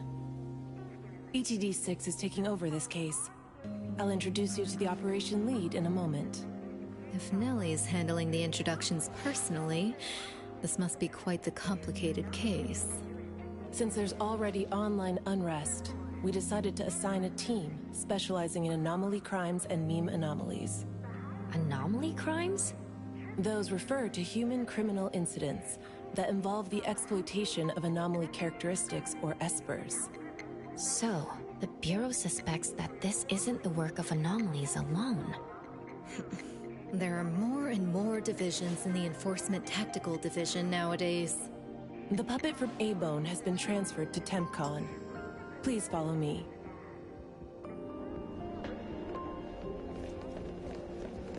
Shift change. Don't make me clean up for too long.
After so many years, the Bureau's shabby elevator is still so slow.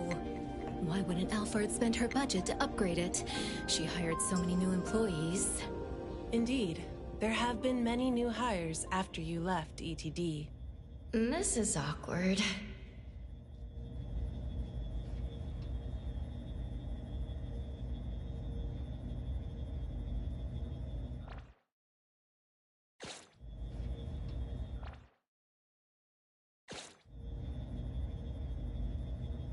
Precious, Daff.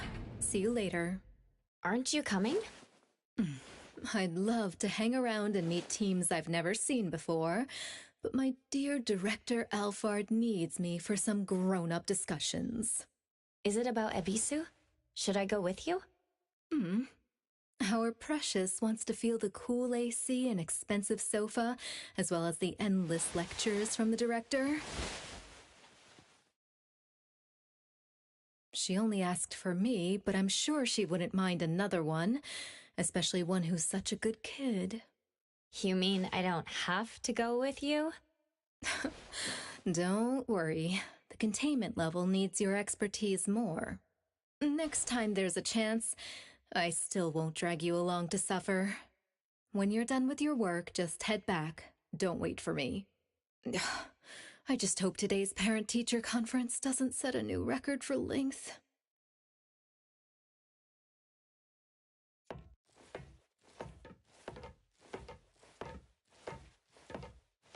When I first came to the Bureau, Mint brought the anomaly to TempCon here, right? Yes. TempCon manages anomalies and derivatives that we don't fully comprehend. Depending on the situation, they'll either be nullified or transferred to the Seleno compound for long-term containment. We're about to directly contact anomaly derivatives of unknown properties. That said, your safety is guaranteed.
Allow me to introduce our guests.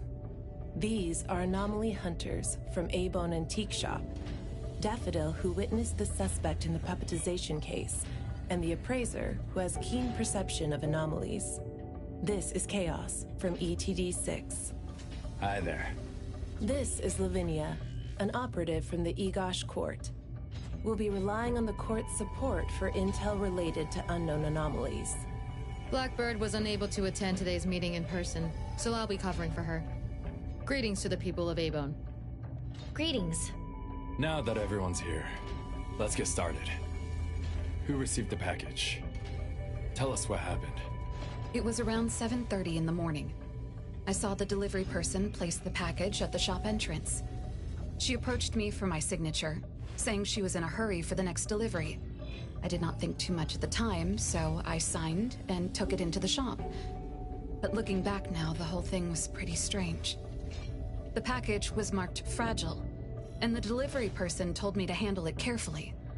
But the packaging was flimsy. Do you remember what the delivery person looked like? A young woman, not particularly tall. Short hair, in a Cool Express uniform. I didn't get a good look at her face, since her baseball cap was in the way. Curious. From the package to the delivery person, everything was fake.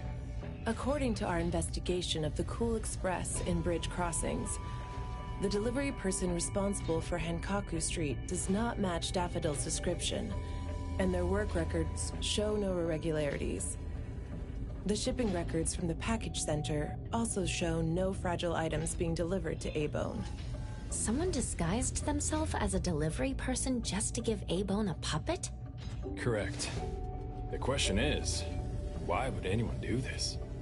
Considering this may involve matters affecting A-Bone's interests, I'd like to consult with both of you. We also don't have any leads. Sorry to interrupt. I was thinking, what if this person wanted the appraiser's help? A puppet that allegedly was transformed from a human, wouldn't it retain traces of an anomaly? If that's the case, a client should have come forward to explain the situation. Even without a client, what harm is there in examining a gift at your doorstep? Can I take a look at it? Please, go ahead.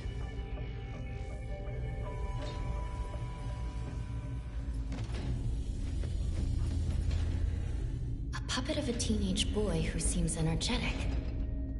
A puppet of a teenage girl. For some reason, she's looking... The cards in the pocket? Huh. The anomaly's aura seems to be coming from these cards. Bella?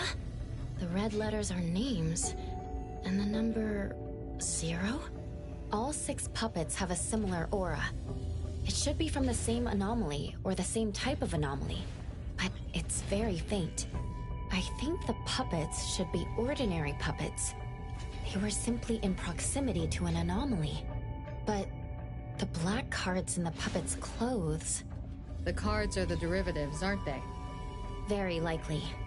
So people being attacked and turned into puppets by anomalies is just a rumor. Pretty much what I expected. Who would spread rumors on Bagel to cause panic? Could it be the same person who delivered the puppet to A-Bone? Bingo. You're asking the right questions. My investigation shows that someone hacked a bunch of Bagel accounts and started rumors about people being turned into puppets by anomalies. This is starting to affect the citizens of Hatharo. Take me, for example. I have a neighbor who never misses her daily dog walks, rain or shine, but she's scared of getting caught by the anomaly and began to ask me to run errands. Who's ever out there watching and laughing at us right now, feel free to pop champagne. In any case, we can conclude that someone is spreading rumors. But I'm afraid clearing this up won't be easy. We can only explain the truth to the public after we contain or nullify this anomaly. And only then can we completely quell the rumors and eliminate their harmful effects. We have 2 important leads. First, the puppet was delivered to A-Bone by a fake delivery person. However, neither of you know anything about her, so we'll have to set that aside. At least we're on the right track. The second lead is that the anomaly can write. In my experience, this is quite rare. I wonder if the Igash court has any records of such anomalies? Could you help us interpret it? Unfortunately, we haven't found any matching anomalies in accessible records. If we can determine the identity of the names written on the cards, I may be able to help. I should be able to glimpse at their fate through divination and understand what they've been through. Chaos, consider this. If anyone received a black card from the anomaly, you are welcome to bring them to the witch's house for divination. Understood. If anyone from A-Bone discovers new leads, please contact BAC as soon as you can. We will look out for more leads. Very well, let's adjourn. Thank you very much for your assistance.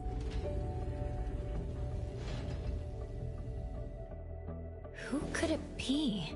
If only I paid more attention to the delivery person. Daffodil, you couldn't have expected this to happen. A-Bone's safety is my responsibility. This time, I left my guard down. Still, it's good to know that no one was actually turned into a puppet. Mm-hmm. Looks like Kotori isn't finished yet. Appraiser, if you're tired, you should head back. Let me handle the rest.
Hey there, little bird.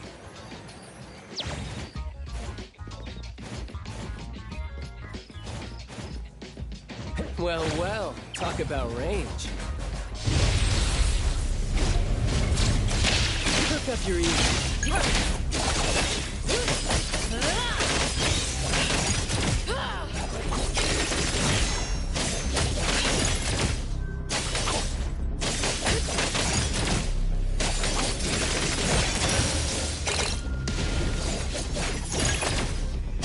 Time for the professionals to take over.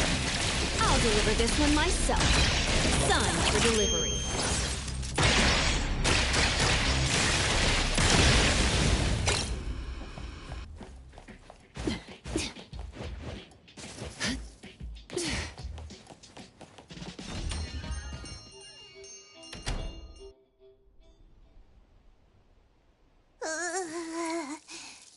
Natalie?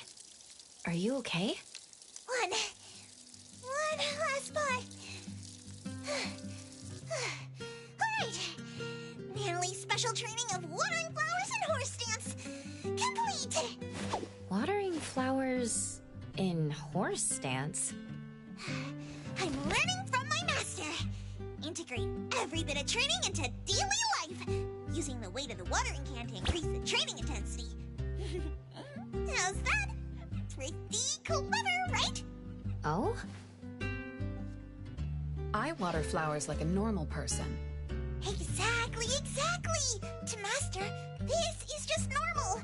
My training isn't good enough yet. That's why I keep wobbling around. Just you wait and see how much I improve, Master! Of course. Thanks to Daffodil and Natalie, the flowers and plants are looking better. I'll take care of pruning from here. Alright. delicate work like that really is best left to the old man. Oh, by the way, how did that thing from yesterday turn out? Any updates? We couldn't get anything out of Cool Express. The manager even said that they're going to avoid hiring temps for a while. There goes one of my reliable side gigs. The Colucci's funds are running low. Oh, why do you think they're sending puppets to our place in A-Bone? Could it be the anomaly is challenging the Colucci's? Was the puppet sent to deliver some kind of message? What message could that be? Like a coded message in Sin City Chronicles. This is some kind of hint. The hint is something that I, Peachy Daime, should definitely be able to figure out. If that's the case, shouldn't the recipient be you? No, you're right. Why does it only say A-Bone? Could it be that I, Natalie Colucci, am not famous enough? If it only says A-Bone, then who exactly is this hint for? Or could it be meant for all of us? We have a guest. Hello? Is this A-Bone? Are you anomaly hunters? Welcome to A-Bone. You must be here for an anomaly commission. Yes. What do I need to do? Do I sign a contract? Do I have to sign up for something? Ah, this must be your first time seeking help from anomaly hunters. Don't worry. Please, have a seat. These are A-Bone's finest anomaly hunters. Feel free to share with them any troubles you have. I'll make some tea for you. Please, wait a moment. Okay. Sorry, I don't know how this works. If you don't mind, let us ask you some questions. That way we can help you figure out what you need. Okay, leave it to me. So, have you encountered anything strange recently? What should I call you? Renee is good enough. I think. Alright, Renee. What do you do for work? How's your day today? Did something weird suddenly mess up your routine? I'm a taxi driver. I start at 8 a.m. and finish at 8 p.m. For lunch, I grab something quick from a convenience store. After work, I go to Food First for a set meal. The weird thing is, for the past few days, every night at exactly 9 p.m., this strange guy in a cloak shows up and attacks me. Though he looks scary and hits me pretty hard, when his attacks land, I don't feel a thing. I just cover my head and let him attack me for about 10 minutes. Then he leaves. Well, I think he leaves. When I peeked through my fingers, nobody was there. That's about it. Isn't this strange? He attacks you every day? Even if it's just a prank, that's messed up. Here's your tea. Thank you. Every night at exactly 9 o'clock? What kind of kink is that? Maybe it's like those guys from gangster movies who like to dress up scary to shake people down for money. They usually show up at the same time to establish an air of authority. Oh, I can't believe there's a lowlife like this on my turf! I'll have to talk some sense into him with my fists! But I don't remember owing anyone money. I did nothing to deserve harassment from this debt collector. He never says a word, just swings this huge scythe at me. It's terrifying. You don't feel any pain when he attacks. Could this be a hallucination? Or is this debt collecting some kind of anomaly activity? That makes perfect sense! Yes, it should be an anomaly, just like Fuka said. She told me to look for help at the A-Bone antique shop. Who's Fuka? She's my friend. Well, more like my food buddy. Fuka said, it's definitely an anomaly, and the anomaly hunters from A-Bone Antique Shop can help me. She recommended her shop? That's a first! Thanks to me, Natalie, the Tiger of Bridge Crossings, Ichi Daime of the Colucci family! Oh, I've made a name for ourselves. People are finally going out of their way to recommend us! Your friend knows what's going on. What else did she say? I'm not really sure.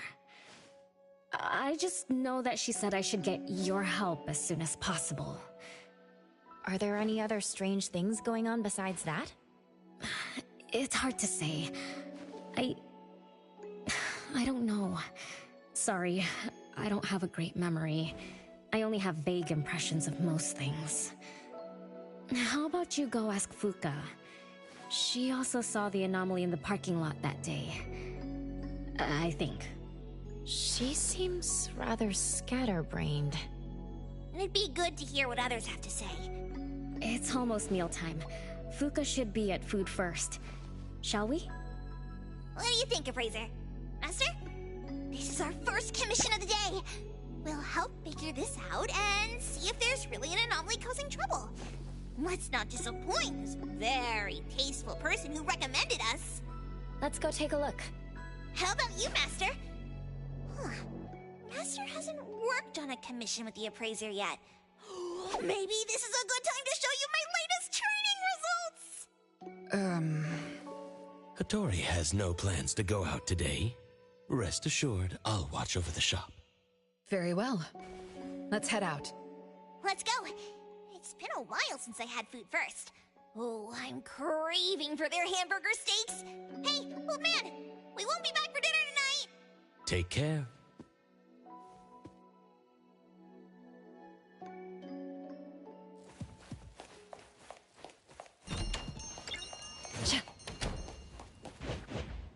Feels good.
Yo, guess that's over. Broken states must not be. Your thought coming.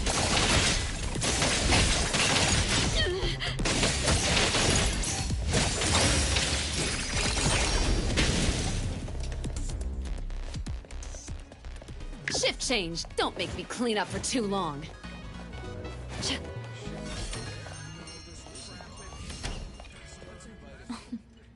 You're later than usual, little Renee. Sorry for keeping you waiting. I'm sorry. I had something to do. No need to apologize. Your matters are more important.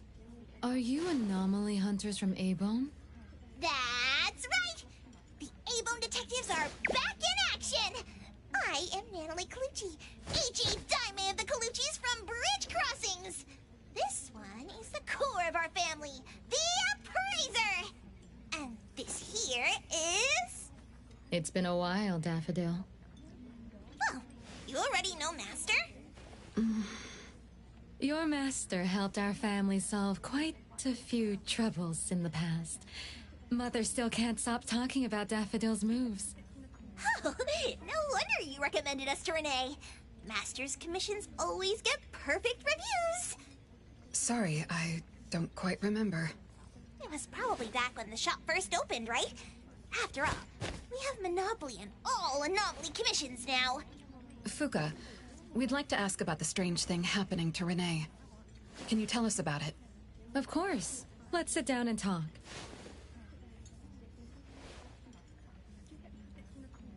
Two nights ago, little Renee and I finished dinner and were about to head home. She offered to give me a ride, so we walked to the parking lot together. That's when we encountered this cloaked person.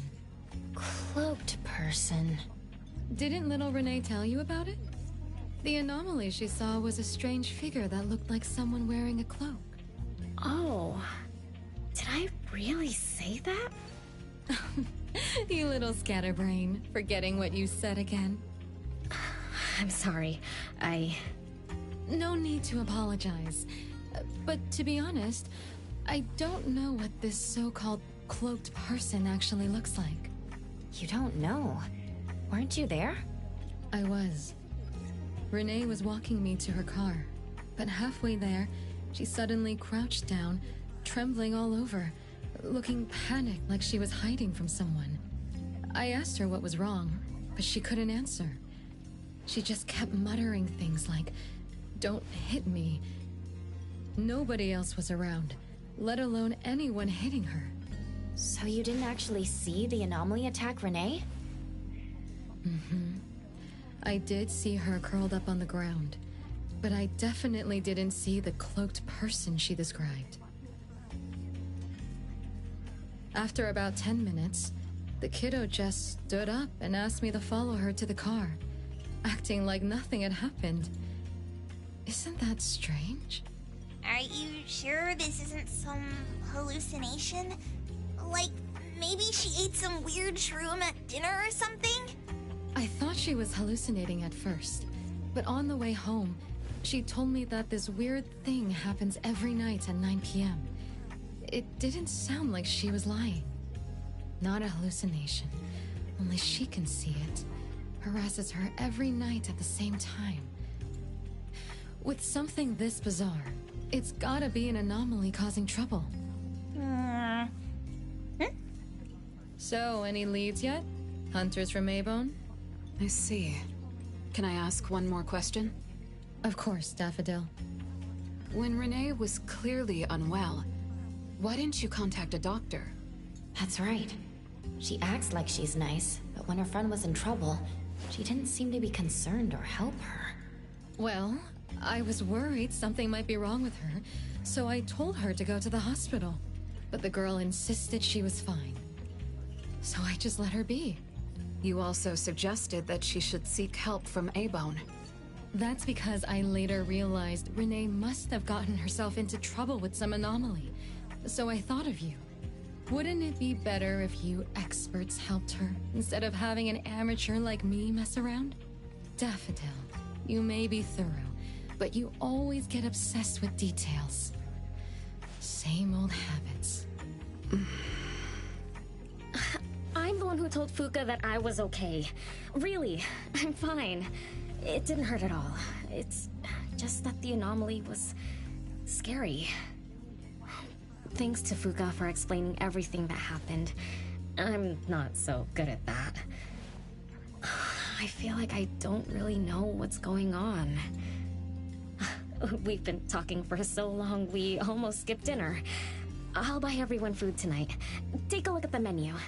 What do you want, Fuka? Same as usual. Spicy chicken cutlet curry rice. I'll have the same. I don't know about the other stuff at this place, but I like the spicy chicken rice, since it doesn't have those gross green peas. What about you, Nenali and Appraiser? Go ahead and order something you like. We'll gladly take the offer.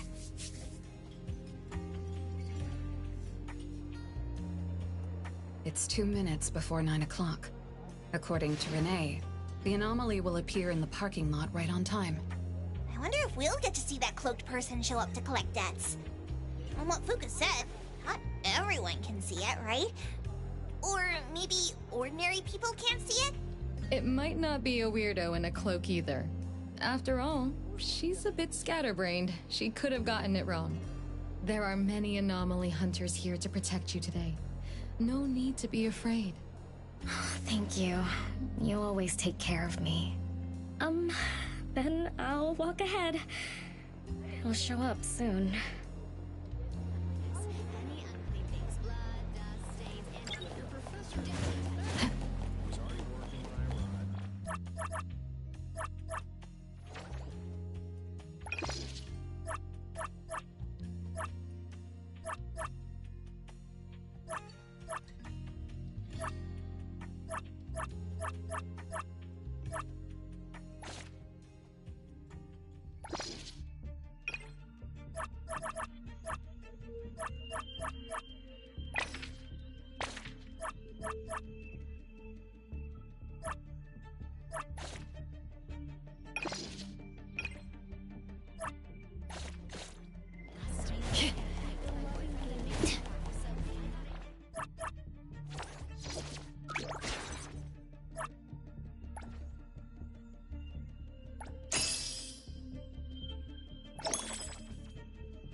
Leave it to me.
Let's finish this.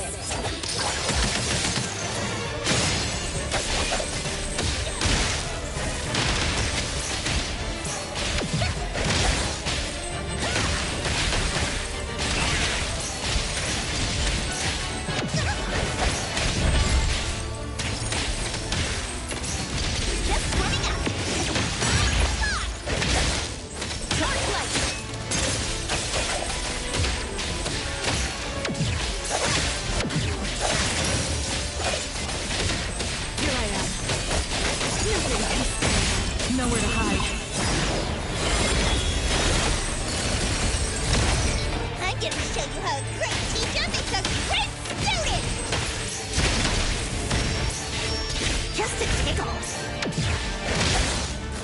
Everyone, follow my command!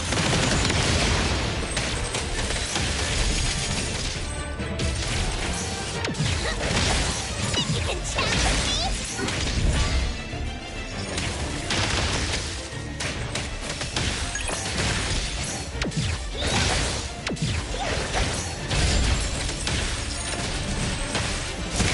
Can't touch this!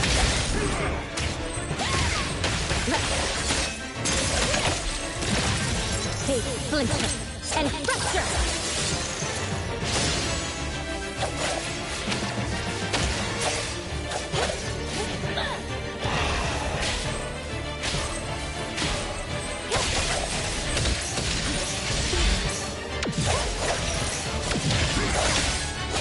I'll get this.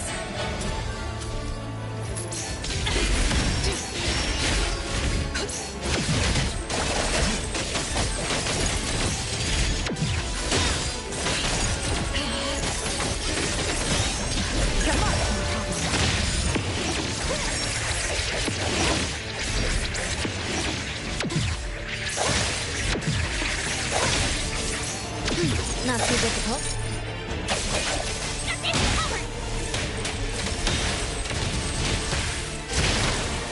Take that! The city is mine! Just warming up. Child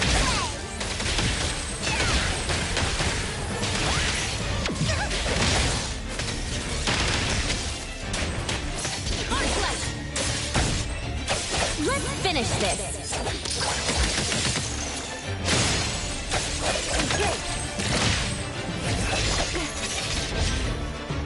The easy stuff arrives.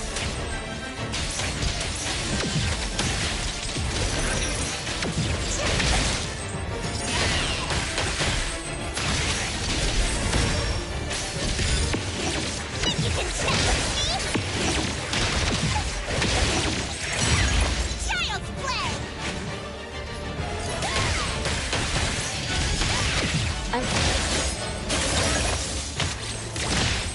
Time for a change! Everyone, follow my command!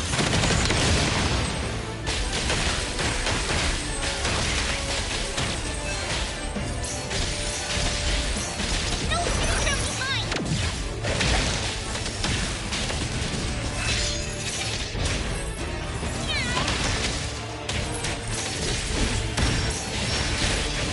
Nice work.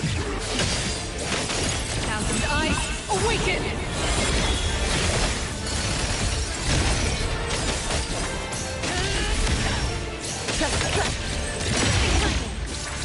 Let's finish this!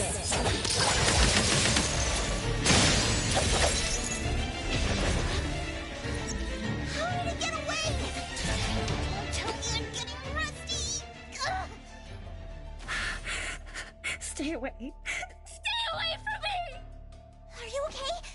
Don't worry, I drove away that debt collector. Everything's okay now. Did the anomaly drop that thing on the floor? Renee. And a series of numbers on the back. Minus 20088. The numbers are different. It's the same type of card the Bureau is looking into. Let me contact Chaos. We meet again. From what I know, you received a commission from Renee to investigate this debt collector anomaly, which attacks her every night at the same time. You fought, then the anomaly left behind the same cards from the puppetization case. So you encountered the same anomaly I'm after. Could someone have schemed all these encounters just to involve you? ETD6 lives up to their name. They are true anomaly crime experts. You're right. This doesn't seem to be a coincidence. We still don't know who's the mastermind or why they're doing this, but we may have already met her. Fuka, the friend who recommended us to Renee. Wait, she was just here a moment ago. She's already gone. What did she say? She recommended A-Bone because Daffodil had handled her mother's commission before, which left an impression. Daffodil. Daffodil. So it's Daffodil again. Interesting. Thanks for the information. We should make a trip to the witch's house. Good thing it's not too late. So I'll ask the Blackbird and her team to work some overtime. Aren't you coming with us? Of course.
Feels good.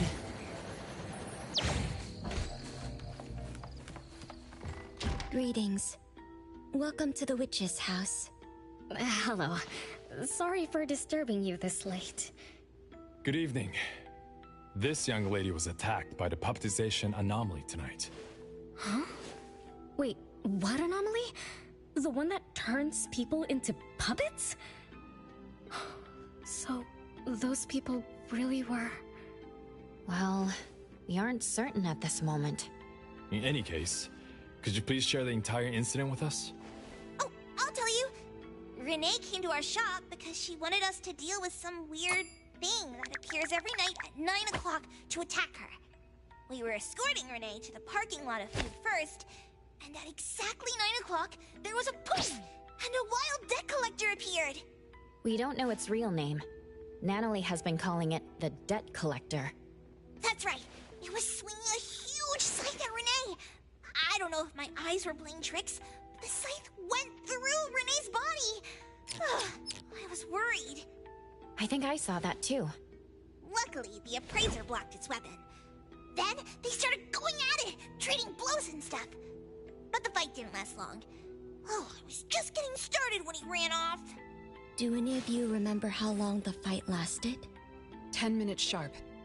And afterwards, did you discover that the anomaly left the same kind of card for Renee? We did. Appearing on time, disappearing on schedule, and leaving similar cards for the victims. This debt collector might be a type of rule-based anomaly. Rule-based anomalies usually follow predictable patterns. They also have a complete set of rules in their domains. For example, if any of you were to enter the anomalous realm it creates, you wouldn't be able to get out easily. Instead, you'd have to follow its rules. Some rule-based anomalies symbolize rules themselves. You can think of them as the manifestation of rules. Others have some kind of goal. In such cases, nullification is extremely difficult, and conventional containment methods have proved ineffective. No wonder it got away. Is Abisu's security anomaly also a rule-based one? Nantani is its name, right? It is. So, the key is to understand the rules and master them before we can nullify or use them to our advantage. And someone beat us to it. Figured out the debt collector's rules, set up the whole thing. The next questions are, why target Renee? And what do the numbers on Renee's card mean? Why is the message left for Renee different from the others. Another annoying puzzle. If only Nietzsche were here. I could do a divination for Renee. Maybe we can find something. That's a surprise. I've never had a divination before. Is there anything I need to do? Just relax and close your eyes now.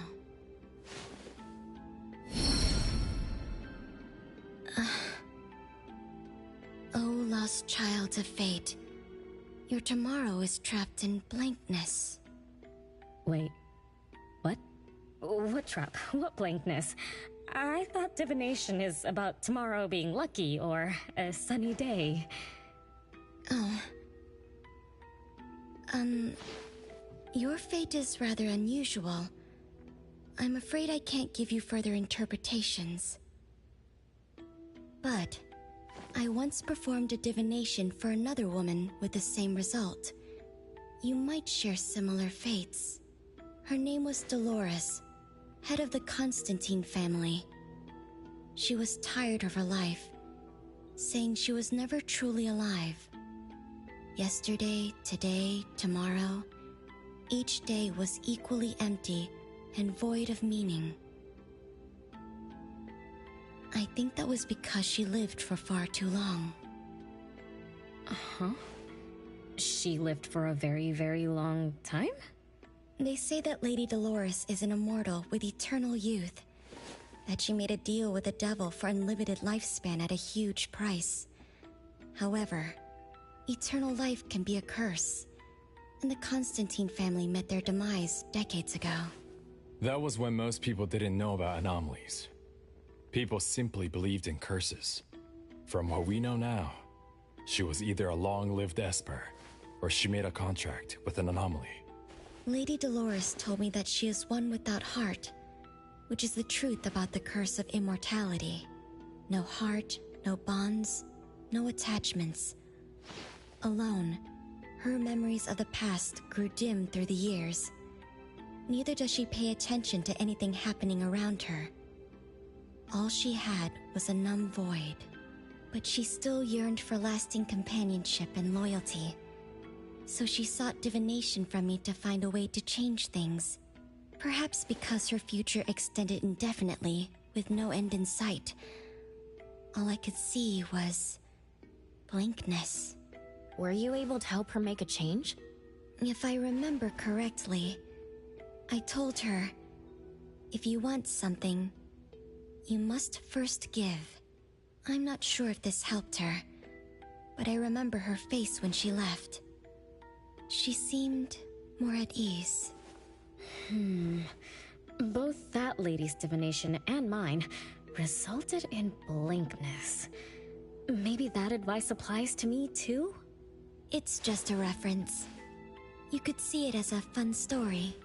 It's enlightening, but it doesn't help much with the issue at hand. It's getting late. Let's call it a night. Thanks for all your help. Miss, let me escort you home. Okay. Thank you, Chaos. Blackbird, thank you for your time. We'll head back now.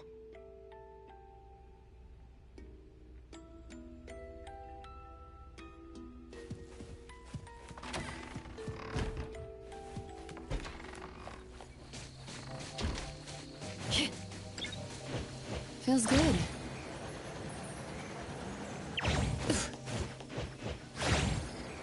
Aren't things clearer when you're looking from above?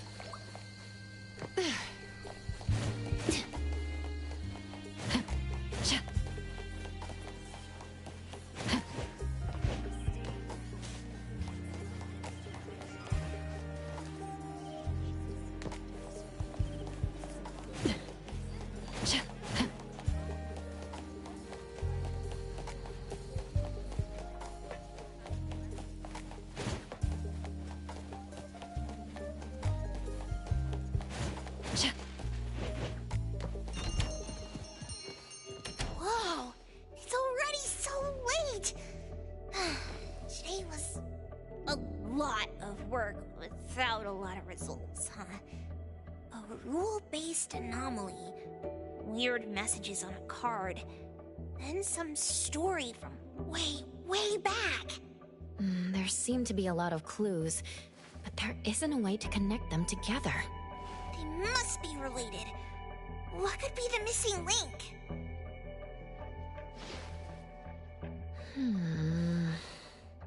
Let's call it a night. It's getting late. You two should get some rest. Oh, man.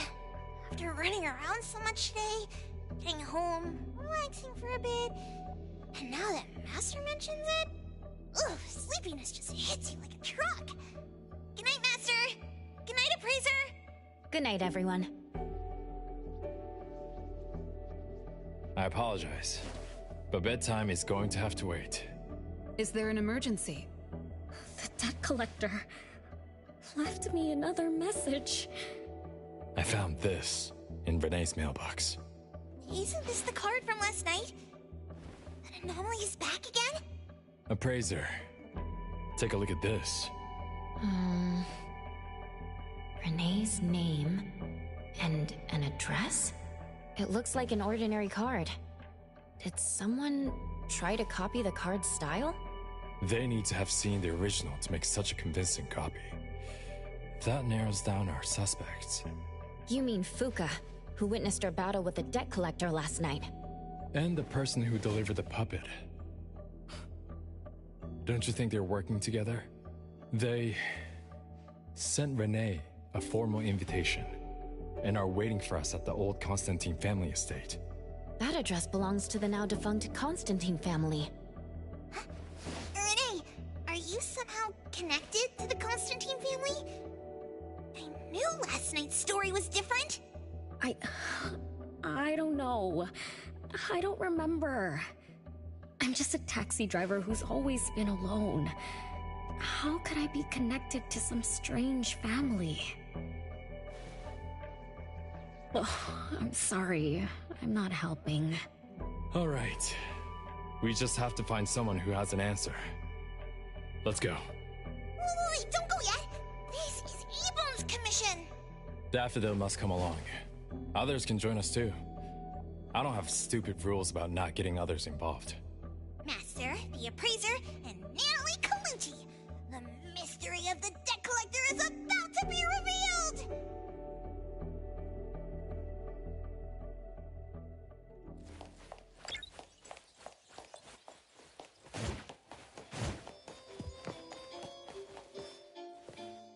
Even though I just had my treatment yesterday, this dreadful... you should know that I was once known for my beauty. To show my gratitude...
except for some skinny cricketry. How is there nothing else? Was there really a big mansion here before? It's a cherry blossom tree. I didn't notice noticed before, but wow. It's grown so tall already. The branches might be thin, but they're sturdy. Natalie, do you want to climb it? Me? Climb the tree? Now? Let me see if there's a good angle to climb. It's been a while. I'm not sure if I can do it. Or maybe it's because I was smaller when I was a kid. I could just hop and reach the top. But now... maybe it's better not to try. Huh? Why are you all looking at me?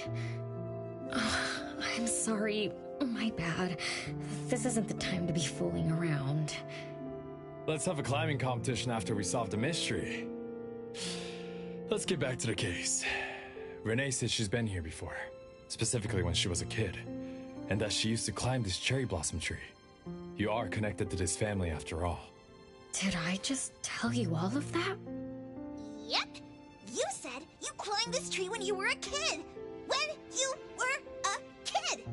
Back then, I climbed all the way to the top of the tree, wanting to pick the prettiest cherry blossom for my sister.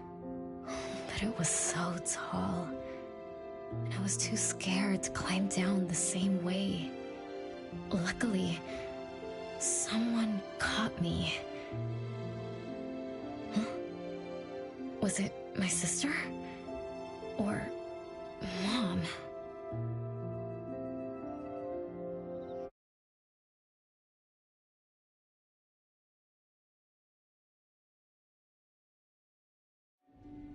Ow! That hurts! Renee, are you okay? My head hurts.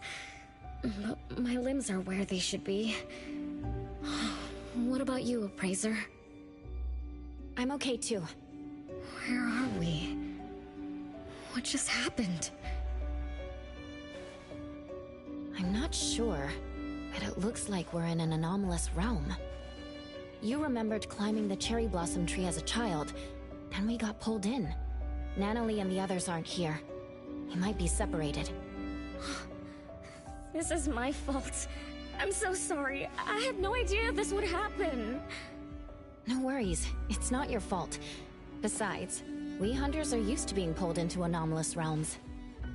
The real question is, how did we end up here? What a grand entrance. This must be some wealthy family's mansion. Such as the residence of Lady Dolores, head of the Constantine family. Have we traveled to the past? Not necessarily. Maybe the anomalous realm is simply recreating scenes from the past. Do you recall anything else from when you were a kid? Anything helps. I can't. My brain is still foggy. But I can feel this. Ever since I got here, I've been having a sense of nostalgia.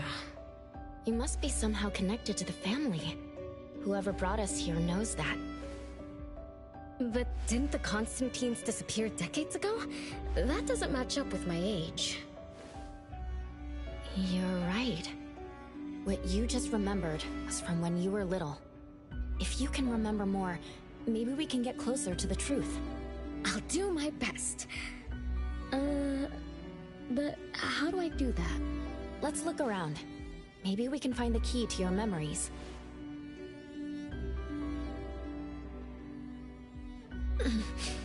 Strange. It won't budge. I'm feeling rather shut out. Is this really a door? It feels so strange.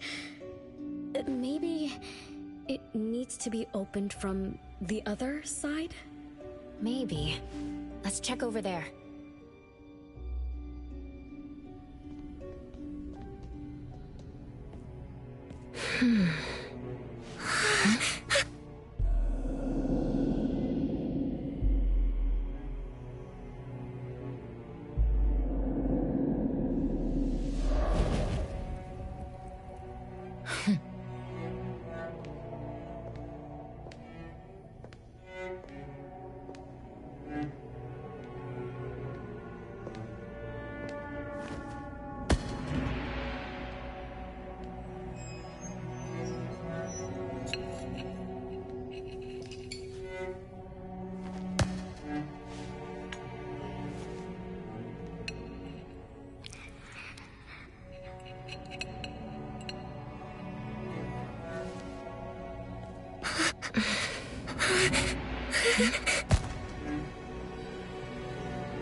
It's you.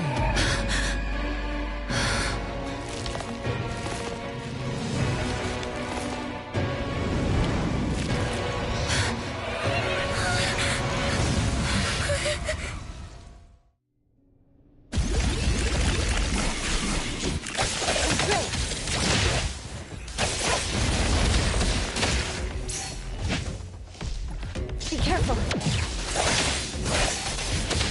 It's fine.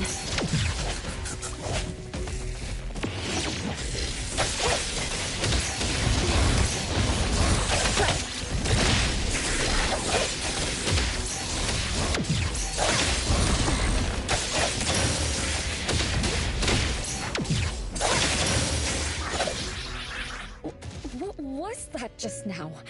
Something from the past? A family sitting around the table, getting ready for a meal. Is this space replaying events from the past? How strange. It's like watching a movie.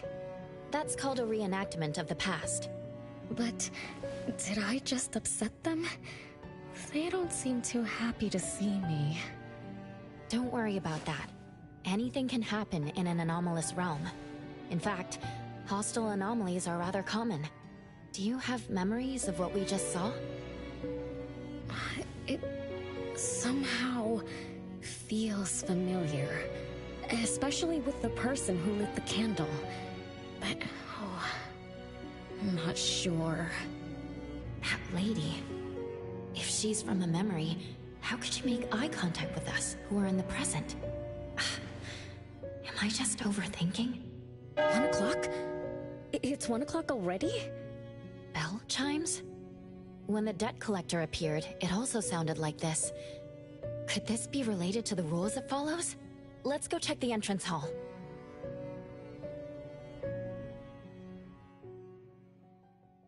Oh, impressive! Classy! Great taste! That's how big families do it! If only the base of the Kalujis were as fancy as this! Well, we could definitely do without the Chris. Do you think Renee and the appraiser already went ahead of us? Let's go in to investigate. It's best if we regroup as soon as possible. Whoa! This door is so ancient! It's not going to fall apart if I push it, right? An old, ruined mansion that suddenly appeared, long neglected and unmaintained. Could this be how the Constantine family mansion looks now? The desolation we just saw could be an illusion to hide this place. That makes sense. And then Renee dispelled the illusion. She must be part of this family. In other words, the master of the family returns. An old mansion abandoned for decades. I better be careful. I won't be able to pay for damages if I break anything historical. Yeah, we're inside an anomalous realm. Be careful. Alright then, let's be gentle. Hello there!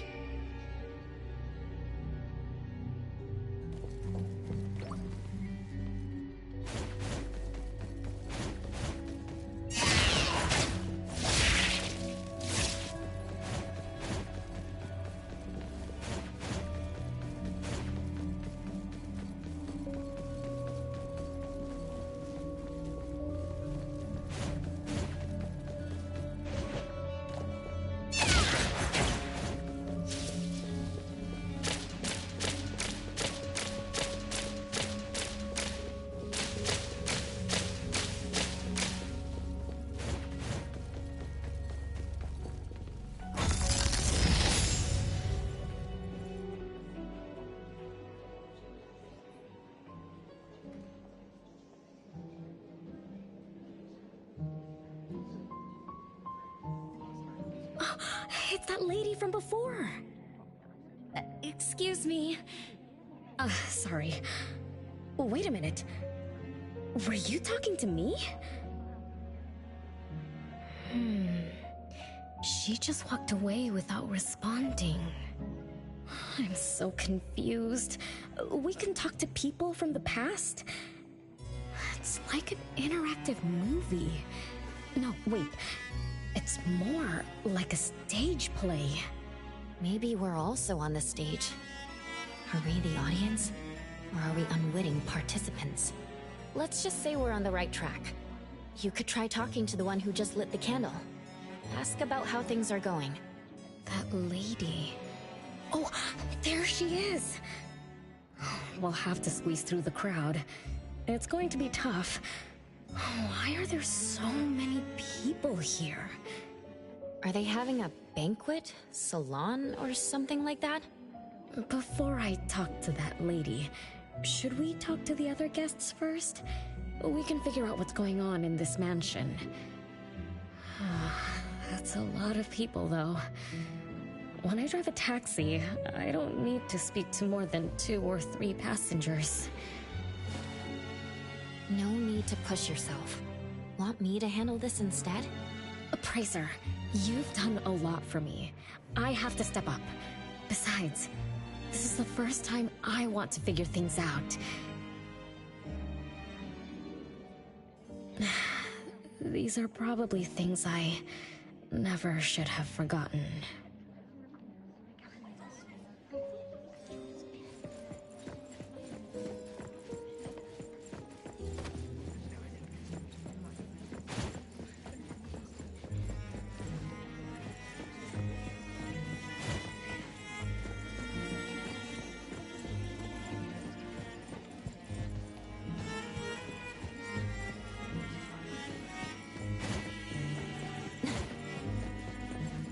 I might not have another chance like this. Ugh, I better make the most of this. We need to seize this last chance to butter up the lady. Maybe she might even invite you as a guest in the future. Oh, don't even think about it. Look at all these people. Everyone is trying hard to impress her.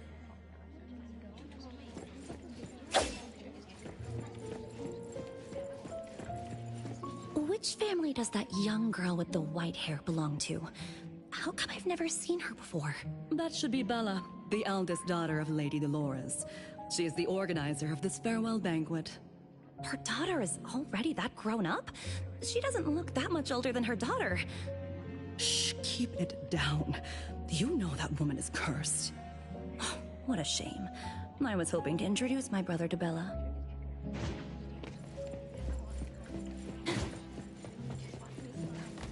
The salon has been running just fine. Why is it getting cancelled? Apparently the lady wants to focus on family affairs, so she's withdrawing from the social circles of the nobility.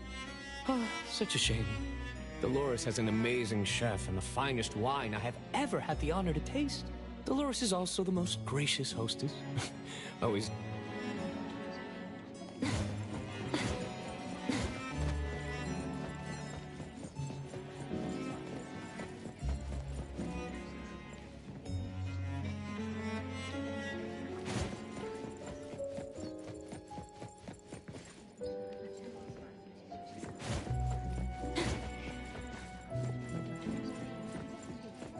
That woman is finally stepping down from the stage. Tut-tut, shameless. Look at this mansion. Look at all these treasures. Who knows how much wealth she's swindled over however long she's been alive. This is my last chance to find her source of immortality. The salon ends at 3 o'clock. Look at what time it is already. What's taking those useless guys so long to make a move? Told you, those so-called exorcists you hired are nothing but frauds. My brain is getting fried from what the guests are saying. So many so many faces. So many names. Let me think. Bella. That sounds familiar. Very familiar. Extremely familiar. Oh, that feeling is back again. Just hearing that name brings up this nostalgia. One of the puppets recovered by the BAC is also called Bella. Can this be a coincidence? What do you think? You said the BAC found cards in the pockets of the puppets, And those cards were similar to the one I got. That means I'm connected to the puppets. By the way, Lady Dolores' daughter, whom we just met, also gave me this feeling of nostalgia. I guess I'm really connected to this strange family. Did you remember something? Could I have been their driver? I'm pretty confident in my driving skills. No? Why don't we find Bella and ask for confirmation? That's a good idea. I want to talk to her, too.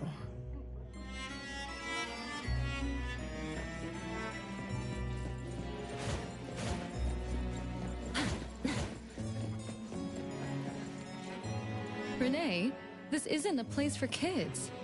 Huh? Bella? You know me? Child, I'm your older sister. Remember, you should address me in a formal manner. I can't believe I have to tell you this.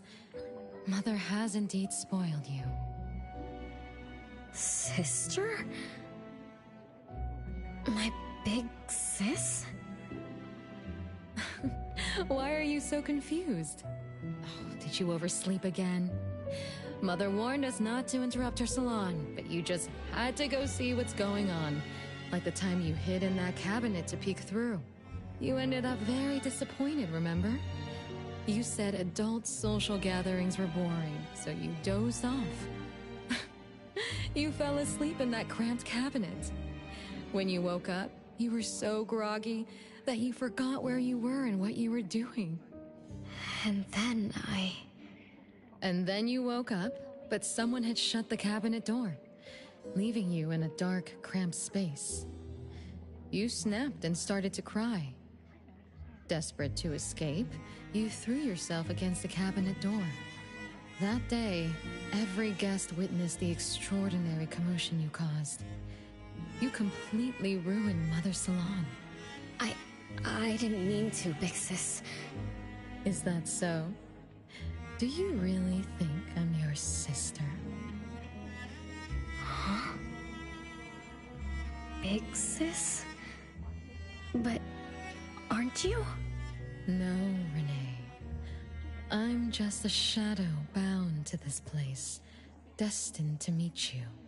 Though you might have forgotten or abandoned us, we've been waiting for you all this time. We've been waiting to relive these moments with you. So, I really am part of the Constantine family? Looks like that poor brain of yours still remembers something. If you didn't even know your own mother, how sad would it be for those who love you? Where are they? Mom and the others. Are they still home? My dear sister, this is the Constantine mansion trapped in the past. Everything that come on, Renee. To return to the past, you must reclaim the choices of your past, including all your mistakes. If you're not Renee's older sister, then who are you? Shouldn't you ask her why I appear as Bella?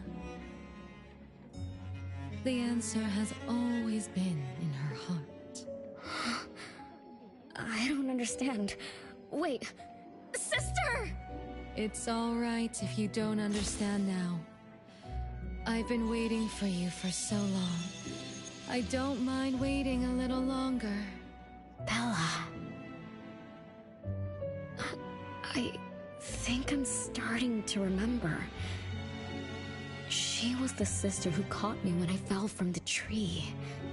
She's been here all along, waiting for me to come home. And why is the puppet also called Bella? I don't think the Bella we met is a real person. Remember how this is an anomalous realm? So she's my sister from the past. Though, I don't understand everything she said. That's what she meant, right?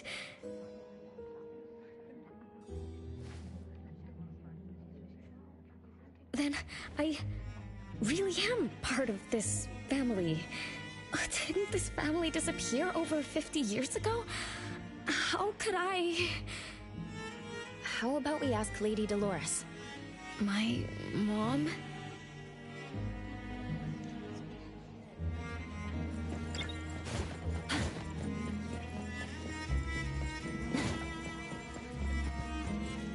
Hello, can I pass through? Excuse me, coming through. Hey, get in line if you want to butter up the missus. Take turns like everyone else. You're not the only ones who need something from her. Dolores is far too kind to you commoners who are uncultured bumpkins with no etiquette. Do I need to remind you about what first come first served means? I don't think we can squeeze through. These guests aren't very friendly. There was one bell chime when we came in. The salon started at 1 o'clock. If this scene closely follows how it played out in the past, they should leave as soon as the salon ends. We should be able to approach Lady Dolores then. Oh, good point. Thanks for coming up with a plan. I couldn't have done this alone. When does the salon end again? It should end at 3 o'clock. So we wait until the clock chimes 3 times.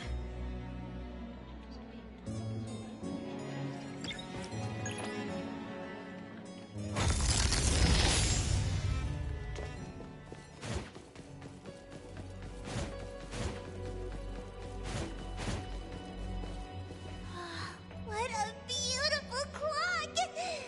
Is this what history feels like? Why is it stuck? Let me fix it. Wait. What's wrong, Master? Is it dangerous? It's best to remain vigilant in anomalous realms, especially with clocks. Oh, right. That debt collector anomaly is also related to clocks. Blackbird once mentioned that rule-based anomalies follow established patterns strictly. It would be a good idea for us to pay close attention to time. Got it, Master. Let me look around for clocks, watches, and stuff like that. But, I guess I was in a bit of a rush. It doesn't seem it cost anything, though. The debt collector didn't appear this time. Ouch! My ears! Something else showed up. Hey! Watch this!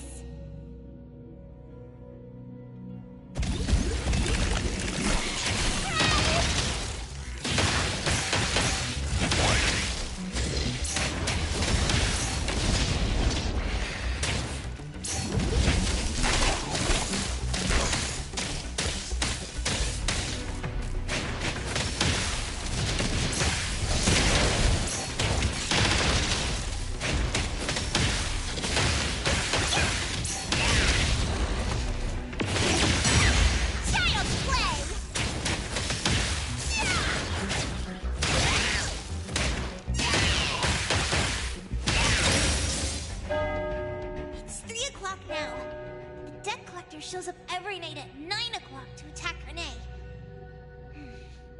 Until then, let's try to figure out what rules the debt collector follows.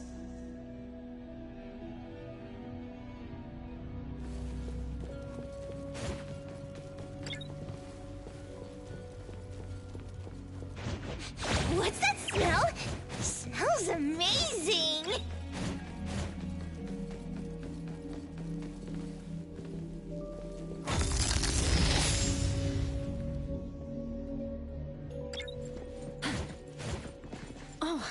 It's 3 o'clock already. As you expected, all of Lady Dolores' guests have left. I'm going to see Lady Dolores now. Take it easy. Don't be so nervous. I'm here with you. Okay, deep breaths. Deep breaths.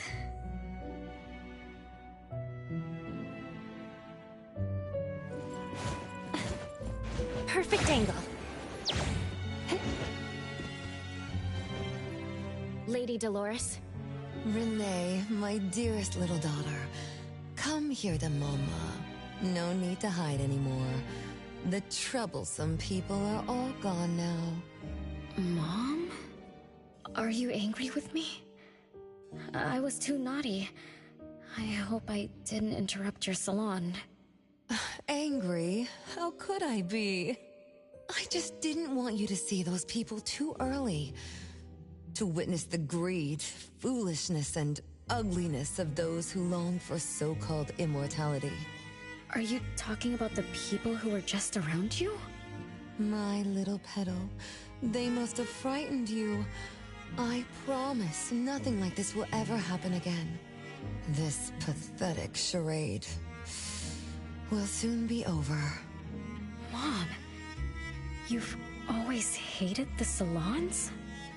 Feelings of love or hate didn't matter at first. I simply had to run the salons. I had to use these connections to reverse the decline of the Constantine family. Besides, I don't even remember all the little things. But even though my goal was fulfilled long ago, these salons kept going, one after another. Perhaps they weren't the only greedy ones. I was too. I was too young and too foolish. I mistakenly thought gathering them under this roof could bring me some comfort. However, they were nothing but a bunch who envied the family's reputation, coveted the wealth in this mansion, and lusted for so-called eternity. After a while, I came to see them as nothing more than greedy beasts, scrambling for scraps and pandering jesters making fools of themselves. I guess they sufficed as entertainment. I don't get it. It's okay if you don't understand. Mother promises that you, my little petal, will never need to understand this. These troubles will never bother you again. Mom, are you not hosting salons anymore? Whatever I sought in those salons was a mistake from the start. I must correct this mistake. And the catalyst for that change is you, my dear. My little petal. Family is what matters most. You are the most precious gift in my life, as well as the very source of meaning in my stagnant existence. Whatever time we have left, we must treasure every moment together.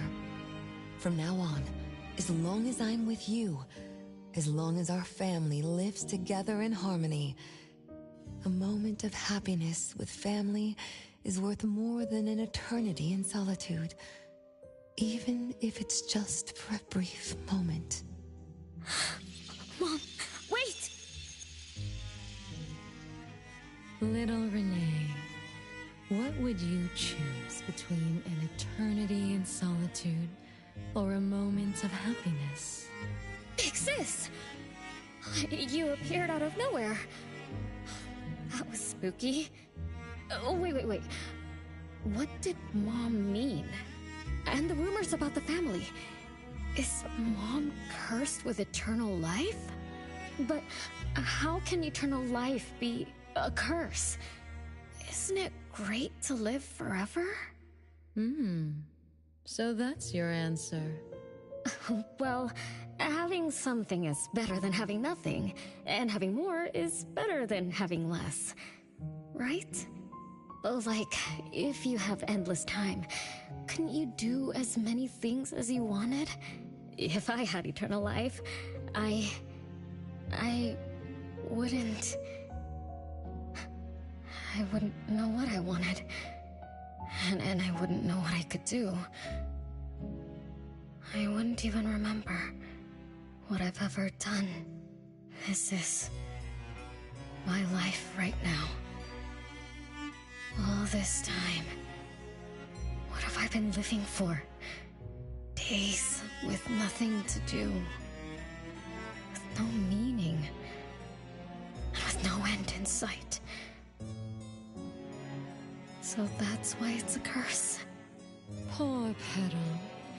It seems that even after forgetting us, you still haven't found what you desired. Or was the kind of happiness you were looking for nothing but drifting through life in a daze, barely conscious?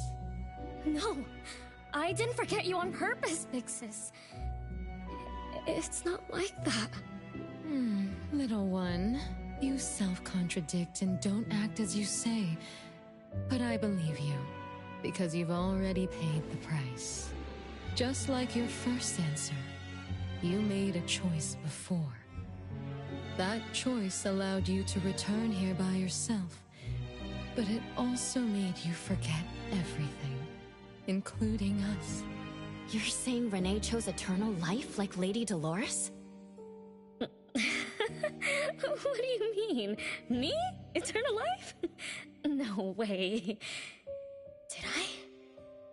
But what about you, Big Sis? Mom? Are you all alive? At least you weren't made into puppets. Thank goodness. Renee, you basically forgot everything about us. Mother, the one who gave us life, loved you so much. She used a picture of you as her bookmark. When she read before bedtime, her gaze would always drift towards your smiling face. Every little thing about you, your quirks, your habits, your childish nonsense, she remembered it all. You were the only one she had in her eyes and in her heart, as if the rest of us didn't even exist. And we are the same way too. Mother, Elliot, Teresa, everyone is waiting for you. Won't you come see them? Mom? And the other siblings? Everyone's waiting for me? The cherry tree Mother planted in the courtyard is bathing in sunlight and in full bloom. Time has come to a standstill, and moments of happiness place over and over again.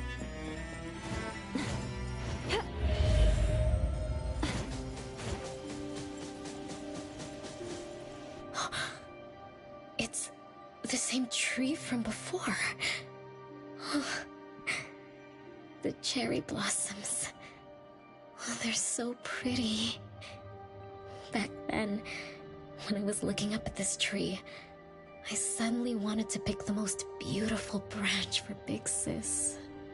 I thought she'd definitely look pretty with cherry blossoms in her hair. So I reached for that branch as far as I could. But I lost my grip and fell from the tree. Then... oh, what happened after that?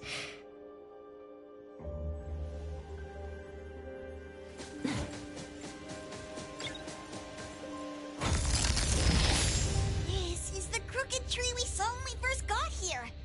The flowers have withered. Just like the fate of the Dolores family. Be careful. Looks like we're not the only ones here for the flowers. Watch me shine! Child's play!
We've been waiting for you for a long time, Renee.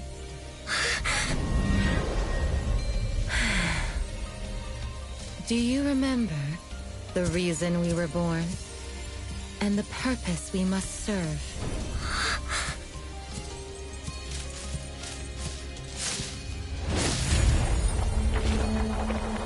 All excitement will eventually fade to nothing.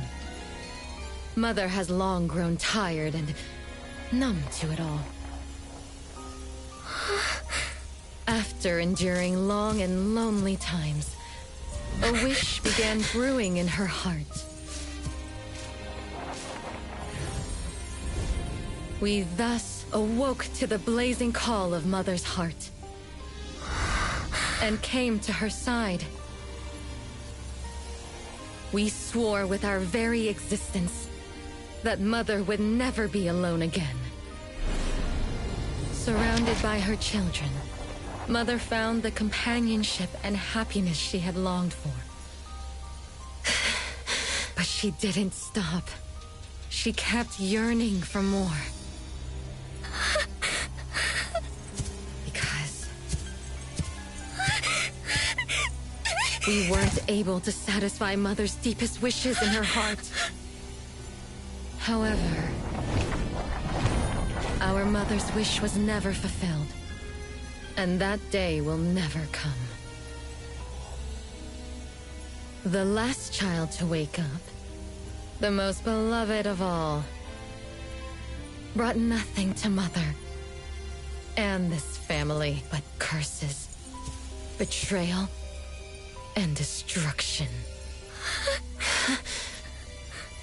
And now, she's back.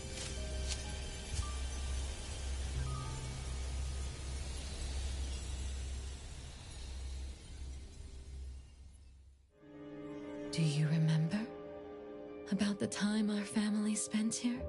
From the very beginning, we were just wooden puppets sleeping in Mother's box. We opened our eyes in response to her deepest wishes. We answered her calling from the depths of her heart.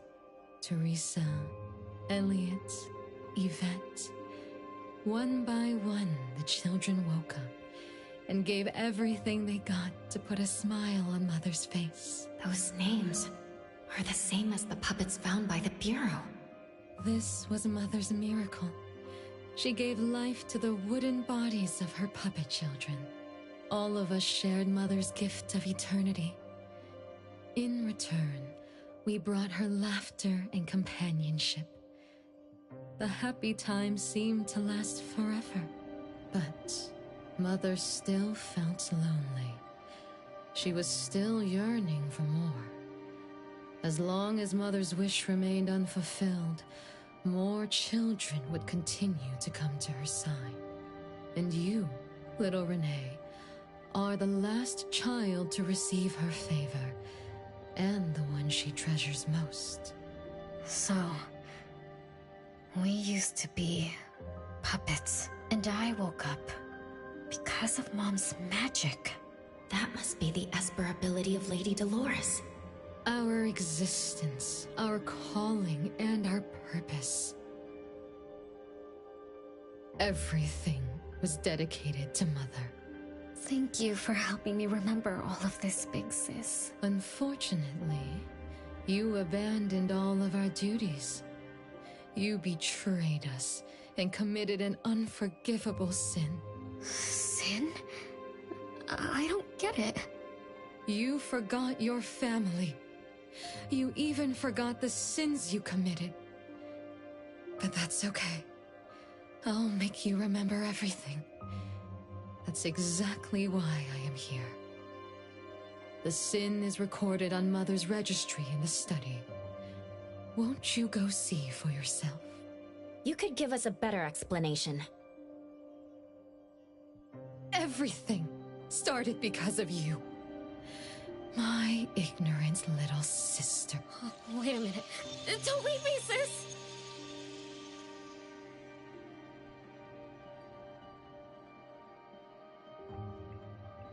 Renee, you're remembering something, right?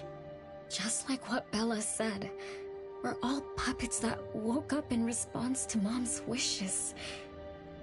We exist to keep Mom company. I remember many, many things now. I had tea with my siblings. We also played hide and seek at home. But Mom, our beloved Mom, where is she now? Why am I the only one alive by myself? Where did they all go? We'll have to check the study.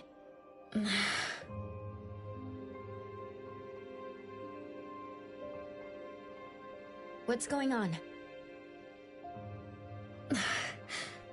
I have no memory of that place, but I feel scared.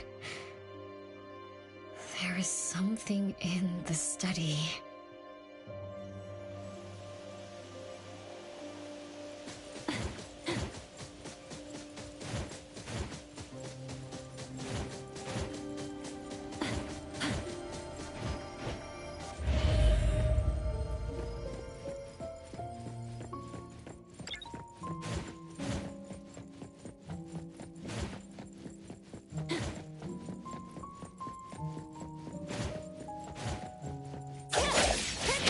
Perfect angle.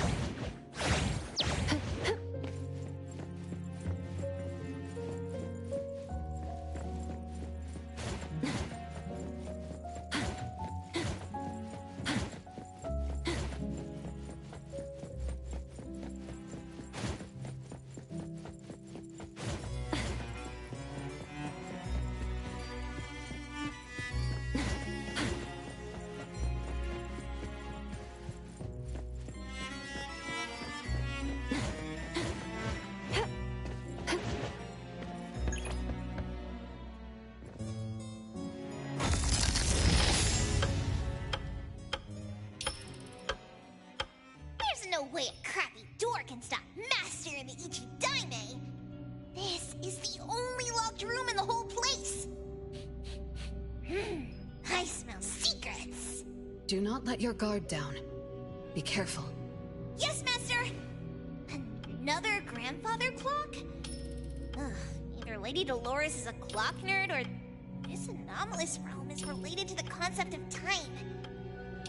Something feels off. Wait, Natalie. It's the anomaly that attacked Renee. I think it doesn't want to hurt us. We're not its target. Renee is. What was that thing about rule-based anomalies again? It follows rules. It only starts moving at exactly 9 o'clock, and its target is just Renee. You're right. Even if we attack it now, it'd likely be as futile as last night. If Blackbird is right, it only nullifies itself after completing its mission. It's getting closer to 9 o'clock. We need to find Renee as fast as we can.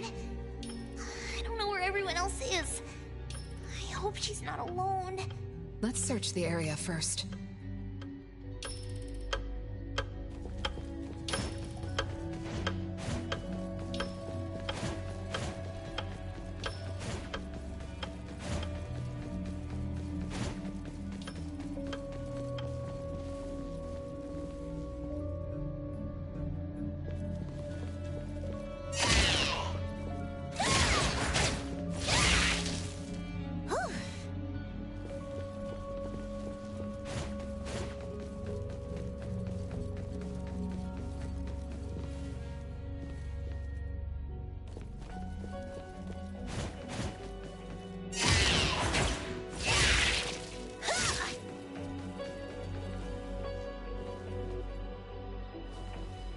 So many siblings around.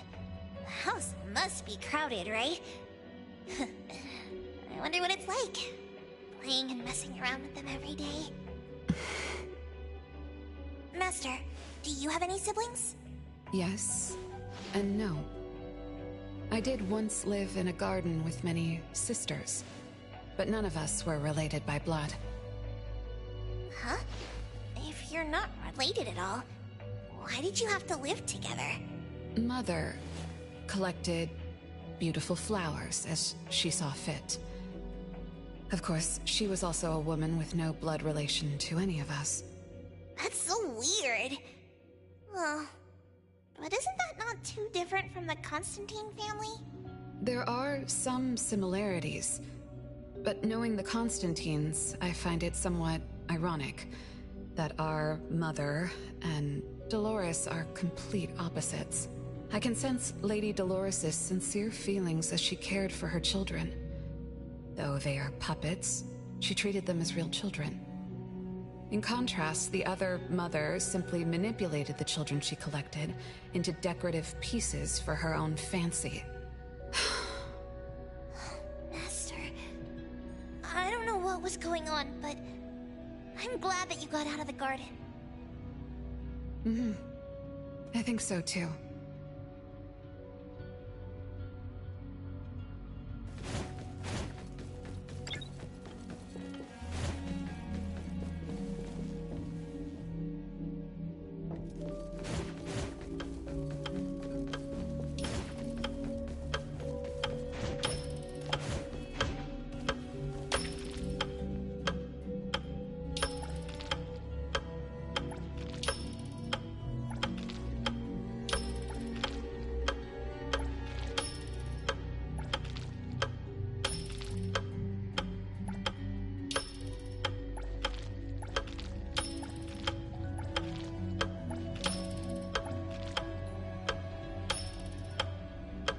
Chances are, Lady Dolores has met her demise.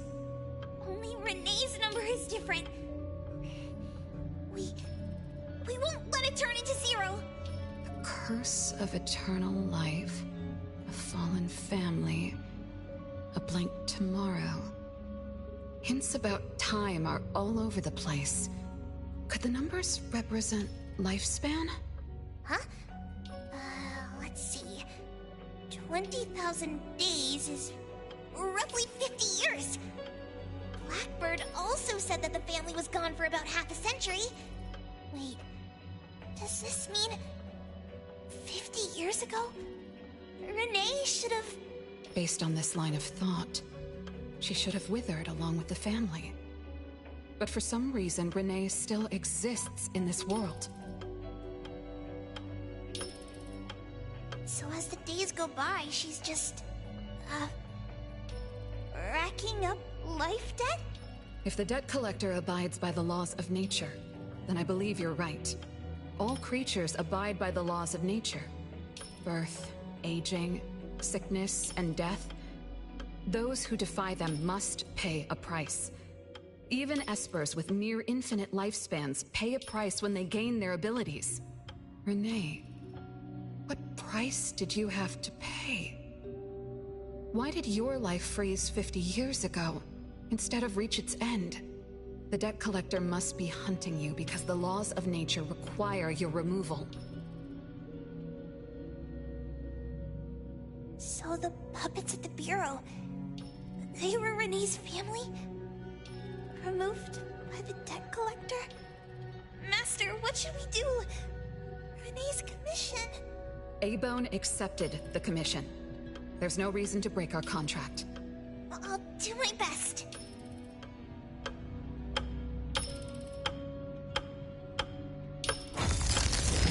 You know? Yes, Mother.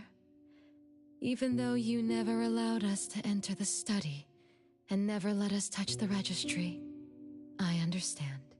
All the siblings, except for Renee, can hear the approaching footsteps of death. Each day we spend with you brings us one day closer to the end. Each day we dispel your solitude takes away another day from us. Isn't that so? It shouldn't be like this. As your creations, we are willing to warm your empty heart forever and bring you to the happiness you long for, until you no longer need us. But she ruined all of this. When she was born, that cursed registry appeared in our home. our names were written on its pages, and with them, numbers marking our precious days remaining in the world, slipping away with each sunrise. When Renee was born along with the curse, we realized the countdown began to tick steadily, and we knew all too well that our magic will fade away. There aren't many remaining days for us to serve you. In our final moments, we want to do everything we can to make you happy. But Mother, we don't understand. Why are your eyes solely fixed on Renee? Teresa planted exotic flowers. Elliot made sweets to your taste. Yvette designed and tailored clothes. We gave it all to win a smile from you. Yet what we receive is but a blind eye. Renee is the worst of us all. Always noisy, endlessly crying, habitually screaming, and forever demanding of your attention like any other selfish child. Is that how that child expresses affection? Or do you find love or joy in her tantrums? We don't understand, but we do know one thing. That selfish child never loved her older siblings, despite all the care we gave her. Does she even see herself as part of the family? Or perhaps, being as cursed as she is, her only purpose is to destroy us. None of that matters. But your name also appeared on the registry. Does that not matter at all? The youngest daughter that you love most declared the end of your life. Because of our existence, the numbers on the registry representing your life are depleting. When the numbers reach 0, we will fall asleep with nothing left but gratitude. Fortunately, even when the numbers reach 0, you won't pass away. You were long banished from this world by that thing. You have never lived in the present. Even when the clock of fate dictated your end, as long as that thing offers you protection, you exist beyond the laws of nature. Yesterdays, todays, and countless tomorrows are all but the present to you, as you were forever frozen at that moment that thing took effect. Beyond that point, time no longer works on you. In the endless nightmares she brought upon us, this is the only thing we are thankful for. The malicious curse will never harm you. But even so, I won't forgive that child. Ever. Bella, managing family affairs has drained you. I'm tired too. Doesn't someone need to spend time with that child later? I understand. As you wish, Mother. As long as this makes you happy and fulfills your final wish, we'll maintain the facade of harmony until that child's curse destroys us all. No. That can't be right. Did I curse my own family? Am I the bane of my family, causing its ruin? Did I steal Mom's love away from the other siblings? Did I even take away their lives? Look at you, denying that you ruined everything. Exactly like before. It shouldn't be like this. You're right, sis. But why me? I love you all from the bottom of my heart. Do you all hate me? If that's true, why were you waiting under the tree to catch me? Love-hate relations in this family are more complicated than you can imagine. But no matter how much you doubt it, you can't deny that everyone here has done so much for you. Teresa prepared gardening tools and took you to plant Mother's favorite flowers to surprise her. But what did you do? You barely scooped some dirt before rushing to Mother for praise. When Mother saw the cuts on your hands from fooling around, she scolded Teresa for giving you hard work. You ran around Elliot each day, saying you desperately wanted to grow as tall as he was. So he managed your diet and made sure you drank milk. But you, just because he worried you'd get cavities and hid the candy jar on a high shelf, you complained to Mother that your brother was giving you a harsh diet. Every time you fell and tore your clothes, someone would mend them meticulously. Nevertheless, you always ignored their efforts and pestered Mother for new clothes. Mother's wish was to have a harmonious family. We were all trying to fulfill that wish, trying not to ruin anything.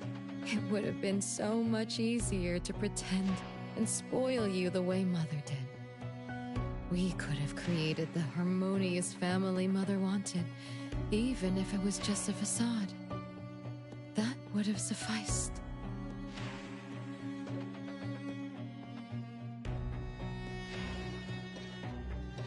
But we couldn't. Even after all your mistakes, we couldn't help but love you like real family. You were our most precious little girl.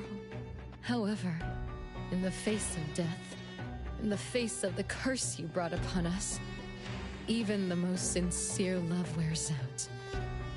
From the moment you were born, we've been shrouded in the shadow of your curse. The most unforgivable thing is, Mother, she who brought us into the world, was the one to pay the ultimate price.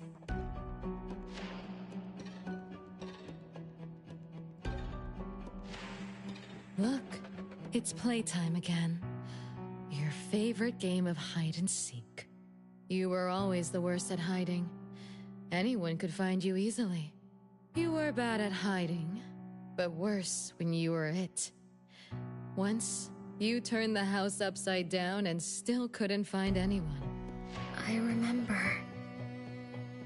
It was getting late, but the house was so quiet, so empty. I remembered the ghost stories you told me. I suddenly felt the paintings were staring at me, and the tables and chairs were slowly moving. I thought you left me behind. You finally remembered. But now, looking at it, the opposite is true. You're the one who abandoned us. When you started wailing that day, we came out of our hiding places. Do you remember what we told you? We are a family, and we'll always be together. That's right. Good girl. Time is up for hide and seek. Once again, you're all alone. Come find us. I'll be it? This time, you have to find all of us. We'll be waiting for you.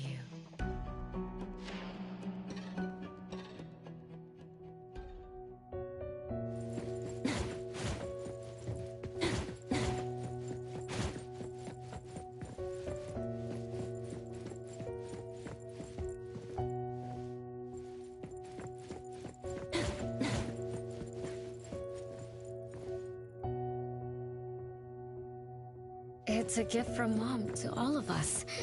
I have one too.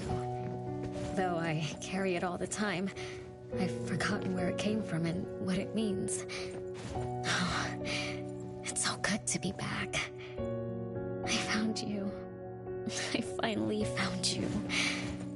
My most important family. Huh? Red letters? It's strange. Mom doesn't like red. Why would something like this be on her clothes? I'm still bothered by those red letters. Aren't they the first letters of names? If they are names, they do match with the voices we... No one found me?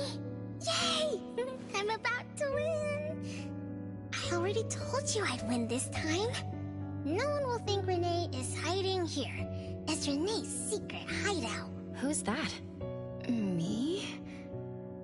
I thought we were it, so we can find my siblings. But why is my childhood self here? Back then, who was actually it? Was it Mom? Wait a second. Are we really seeing the past? I think so. I do remember something like that happened when I was a kid, but I only remembered part of it. What we saw should be the whole thing. Are you really sure this is the whole thing? At least, that really happened. Every small thing I remember confirms that they were real. So those words, all those hurtful words, they were real too. Is that right? Something doesn't add up. Please, follow me.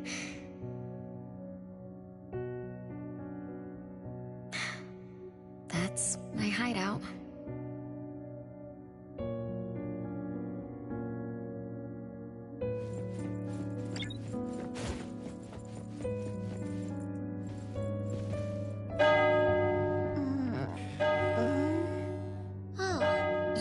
You found me. Am I the last one to be found? That means I almost won, right? Next time, I'm going to hide somewhere no one can find. Oh, are we going to eat soon? Remember to wash your hands before eating. My big sis and big bro will check. If I don't wash my hands, he'll pinch my cheeks. He always says my cheeks are like the softest dough. He only says that because he wants to pinch them. I'm going back now. Is this the last puppet? No. The last one is here. Look, another letter. R. I've always carried this puppet around. Why is there a red letter etched to it too? It must mean... You finally arrived, Renee. Yes. Big sis, I'm back. But you still don't understand. All you did was watch a replay of how our family met our demise. You must have enjoyed how we cursed ones relive our miseries day after day. No, Big Sis, that's not true. The audience, forgetting they were part of the play, denies their sins, as if forgetting would make it all go away. Have you ever wondered why you forgot this home? Forgot us?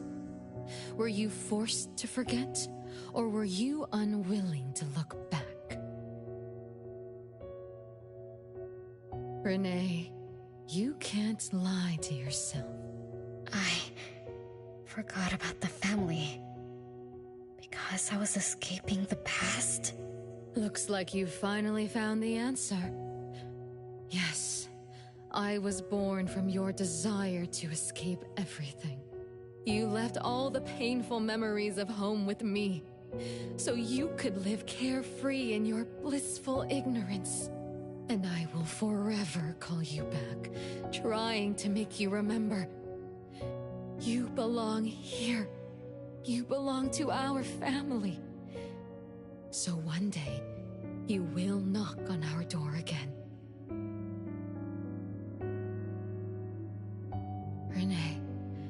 Renee, what feelings do you carry as you come home? Now that you remember what happened when we were children, now that you know of the curse you cast upon us, are you shaken? Do you even feel the slightest bit of guilt? You won't. You've always been selfish, greedy, and reckless. You betrayed the very purpose we were born to follow. To love Mother, to be with Mother, and exist only to fulfill her wishes. I'm so sorry. I'm so sorry. You shouldn't apologize to me. Have you ever thought about our mother? Our mother who exists outside the flow of time? What could be her ultimate fate? Mom? What happened to Mom? She gave you everything. All her love, all her life, and that thing. Her eternal present, which would have sustained Mother's immortality.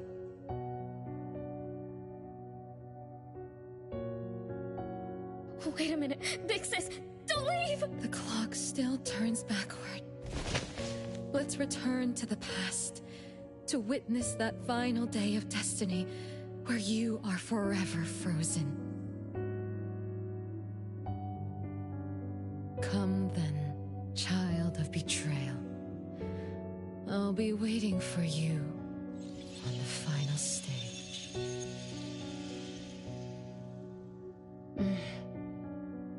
Yes. I betrayed this family. I lived in a daze.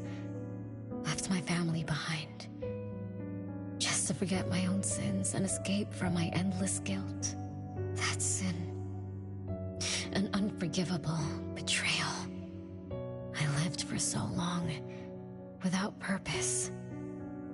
Until today. Renee? Look. This is the message my siblings left behind. I'm not just the cursed child. I also betrayed this home. Betrayed everyone. Betrayed Mom. But my family is still calling out to me. I still have a chance, right? If only I could go back to the past. Back to that last day at home. There's only 2 hours left. I need to find a solution soon. I should talk to Renee about what just happened. 7 o'clock. Time for dinner. Renee, wait. Where are you going to? Oh, hurry, hurry. The food's getting cold. Food getting cold? I can't keep Mom waiting for too long. I can't make her sad. Renee? That is not allowed. Absolutely not. I can't get to Renee. She's completely lost in the past. Let me organize the clues I've gathered so far. Could the curse in this family be the rule-based anomaly that attacks Renee every night? After all, Renee and her siblings likely aren't entities that abide by the laws of nature. It does make sense to be targeted for that reason. But if that's the case, why does the anomaly only appear when Renee wakes up? Shouldn't the anomaly that enforces the laws of nature have appeared with the first child? Can we really trust this, Bella? Something's not right. Also, why does the puppet Renee carries also have a red letter on it? Are these things caused by the anomalous realm? Or perhaps someone, an Esper, orchestrated all of this. Is that Bella really a shadow from the past? Anyway, I should catch up with Renee.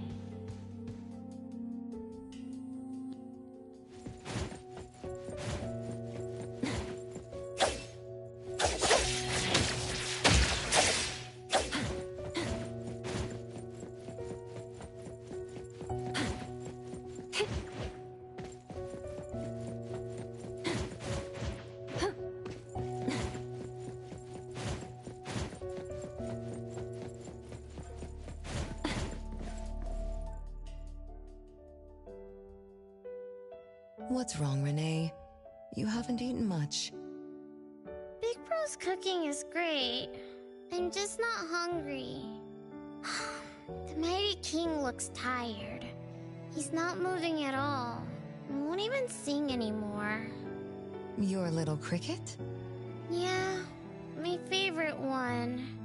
Did the Mighty King die? He was still wiggling his whiskers around confidently yesterday. Or maybe he's just in a bad mood, like me. I don't know. In my garden, the cherry tree sprouts green buds, while my little Renee blooms with laughter. Each day, withered leaves drift down, returning to soil, resting peacefully with insects that will never sing again. Such is life, a circle without end. Don't be sad. You'll catch new crickets with shinier shells and better songs. But I want to play with the Mighty King. He's been with me for a long, long time. Is there anything after death? Will we die too? I know. It's a world where you're all alone. No mommy, no big brothers or sisters. Just a world that's always dark. That sounds scary. I don't wanna... Scary? You're funny, Renee. Can't move, can't hear, can't see. That's no different from when we were sleeping in our wooden boxes. Dying isn't that big of a deal. Being alive is much better. I want to be with Mom and everyone forever.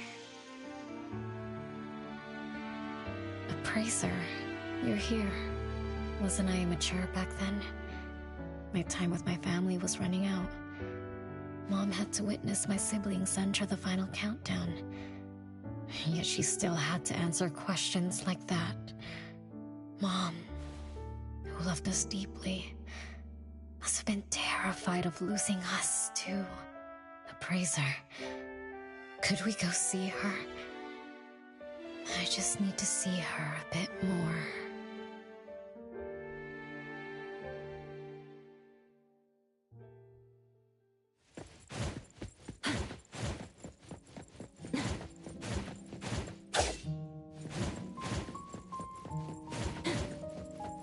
Perfect angle.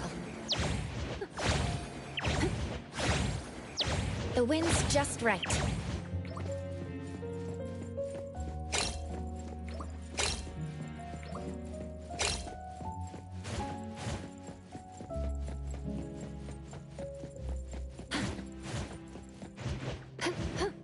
Perfect angle.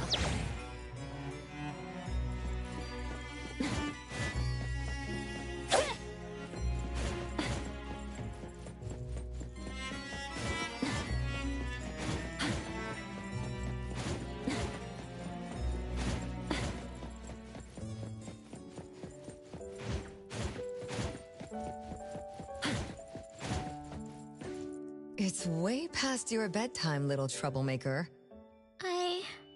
I can't sleep. Oh, still feeling sad about the Mighty King? Bella told me I'd feel better if I cry. She said that kids like me just needed to cry, get a good night's sleep. Then all trouble will disappear by tomorrow. She said that no matter how sad she felt, she could never cry. So she was jealous that I could. Why can't Bella ever cry? Mama is the same. Huh? Why? Is it because you are grown-ups? Because grown-ups are strong? Mom and Sis work so hard for every chore in the house. I want to grow up soon to help you. I'll grow as tall as Mom wants. Oh, if you want to grow tall soon, you can't be picky about food. No, I don't want to eat green peas. All right now, Mama will tell you a story and put you to bed. You'll grow fast as long as you sleep, okay? Are you continuing yesterday's story? No, tonight I'm telling you a story that no one has ever heard before. Once upon a time, there was a carpenter living in the royal city. Her skill was beyond compare. People said she had the magic to breathe life into wood. If she wanted to, those lifelike puppets she created could become alive. The old carpenter loved crafting, but she was facing a most difficult challenge. As she grew older, her eyesight was no longer as sharp, and her hand that held the carving knife wouldn't stay still. Could that be the end? She remembered what people said about her. If she was as good as they say, couldn't she craft her own assistant? She made up her mind, then began to work. What should a perfect child, a real child, have? He should have the strongest body. The child was born. He was sturdy, yet nimble. And once his spring is sprung, he could run 2 laps in the royal city with no one able to keep up. Everyone congratulated the old carpenter, but she shook her head and said, "No, this isn't a real child. What should a perfect child, a real child, have? He should have the most beautiful face."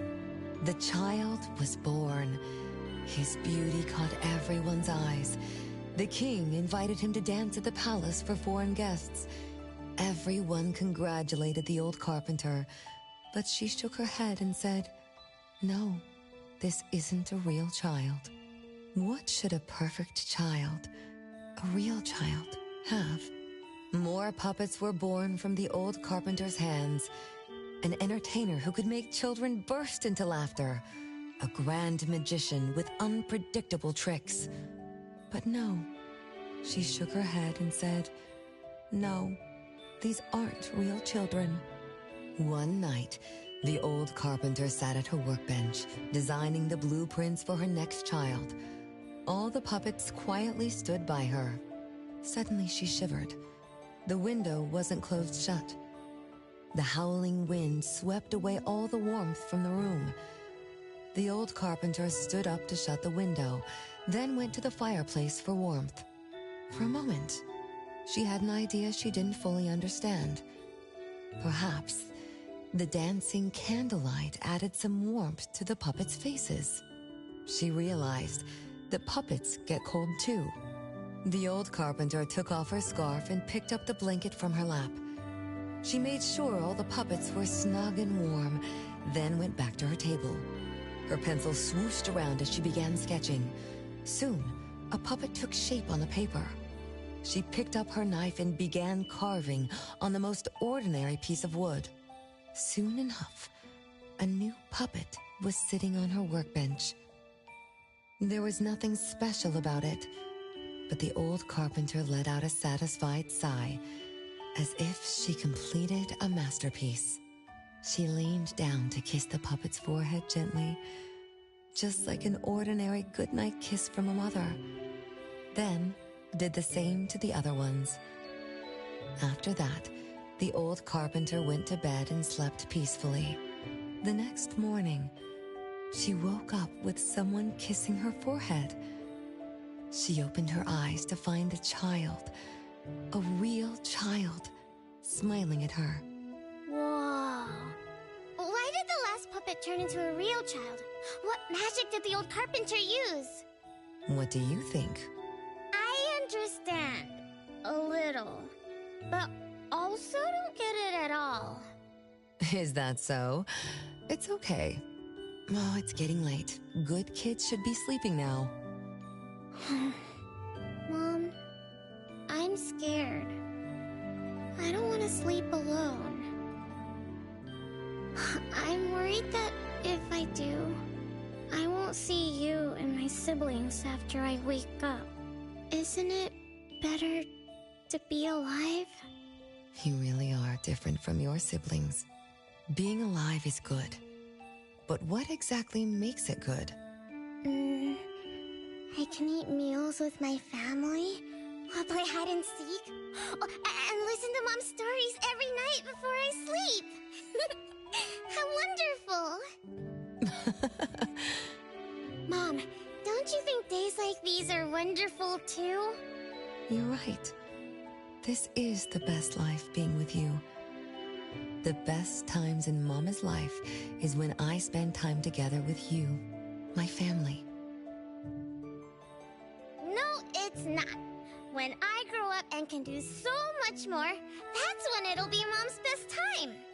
By then, I'll be so tall that Mom will be surprised. I'll be able to reach whatever Mom needs to reach. Oh, then I'm going to learn how to drive. I'll definitely be the first one in our family to drive. Once I learn, I'll take our whole family on picnics. When I grow up, I also want to... Mom.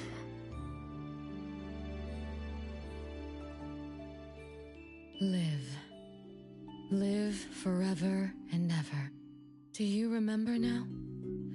That most selfish and greedy wish you made to our mother.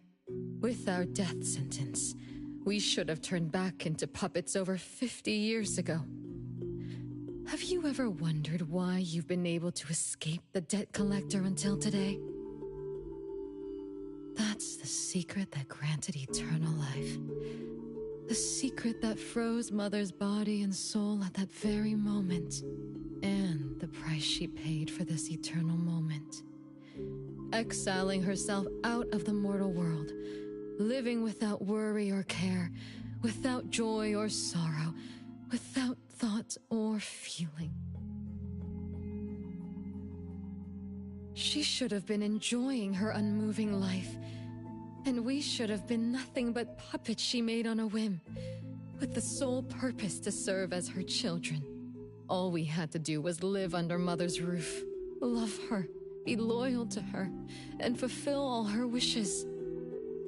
It should have been that way, even when faced with the registry, faced with the curse you invited. All we could do was to give everything we got, and do our best to fulfill our mission until the countdown ends. But what about you? You endlessly sought for Mother's attention, affection, and everything she could possibly give. Now tell me, on that final night, what did you wish from Mother? I told her I wanted to grow up fast. That's right, honest child. And then?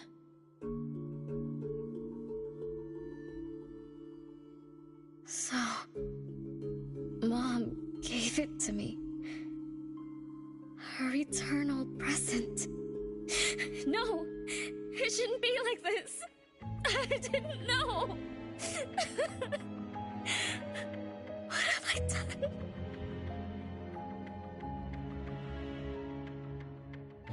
Renee, it's not like that!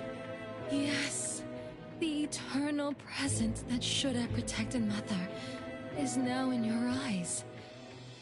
You didn't just betray us, but also the person who loved you most. So tell me, how does that make you feel? Guilt? Regret?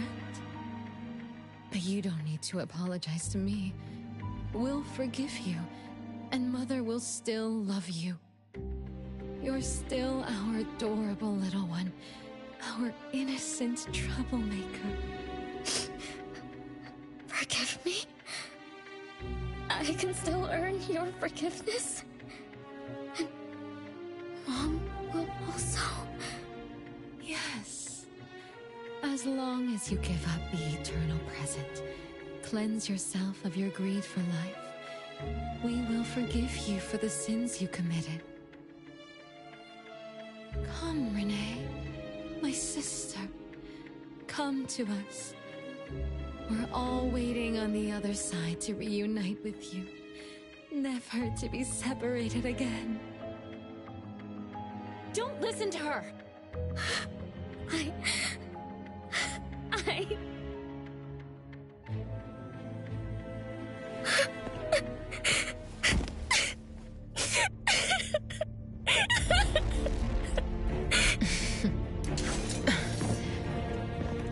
Who exactly are you?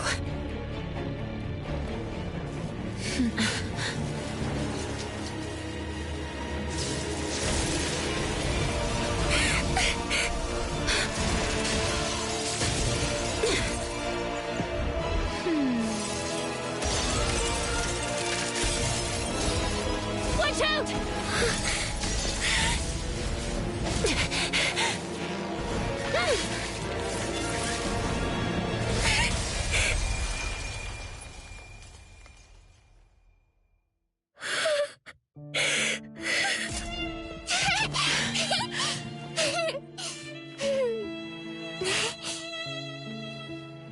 Remember to get to bed early and eat your veggies. My little petal needs to grow up healthy and happy. Don't forget Mama after you grow up, okay? What is life? Promise me you'll find the answer for me, okay?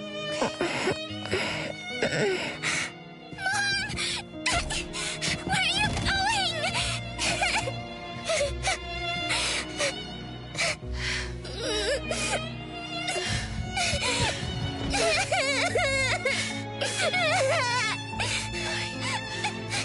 Don't need you.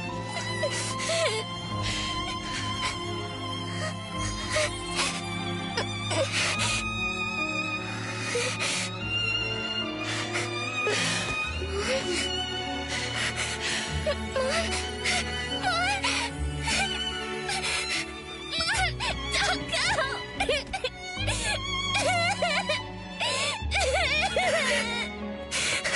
It's all my fault. It's all because of me, that Mom. No!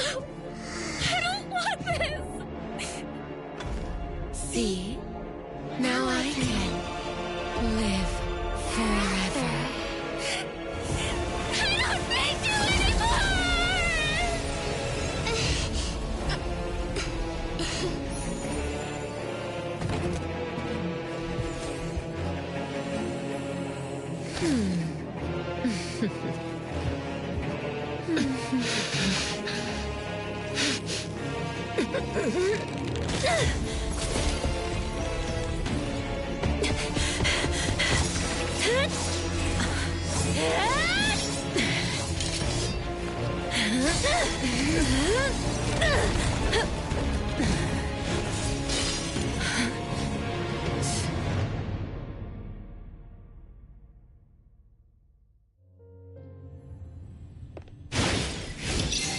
Be careful. Yeah.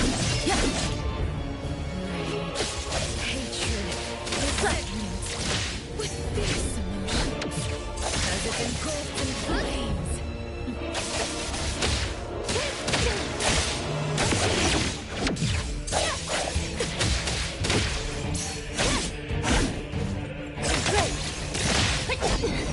Watch the timing. It's fine.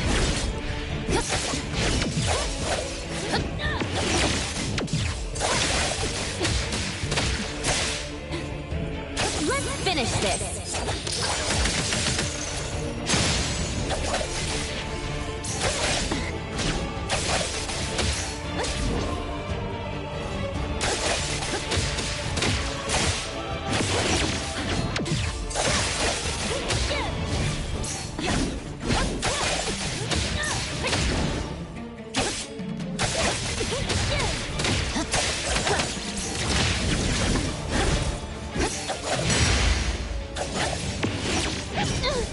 My mistake.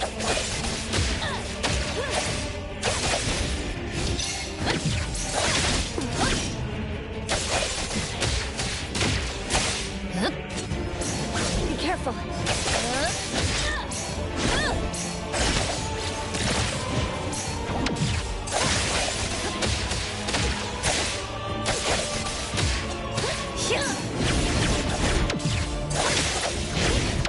Not too difficult. Let's finish this.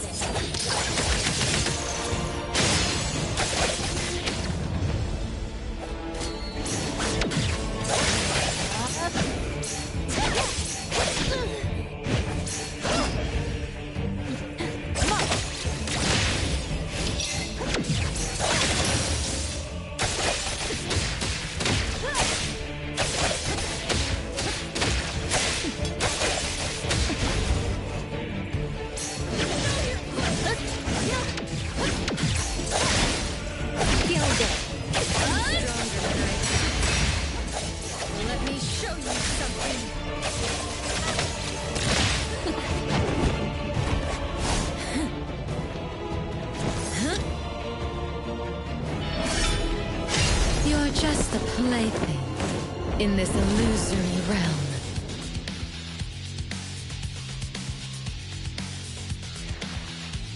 Yes!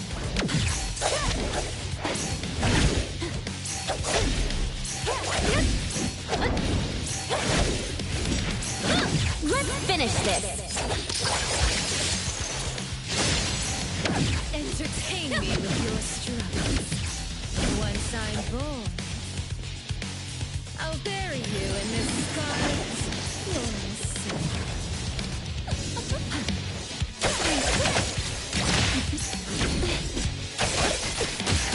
Be careful!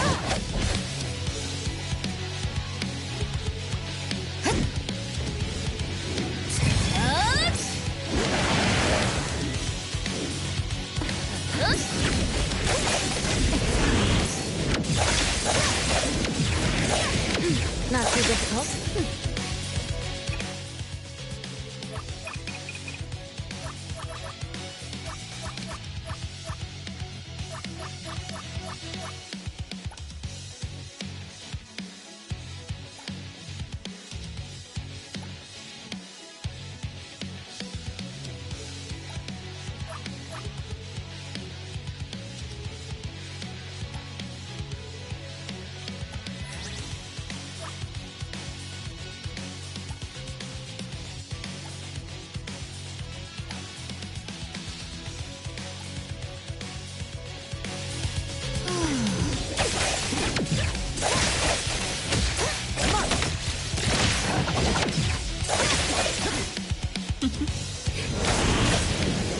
Feeling good.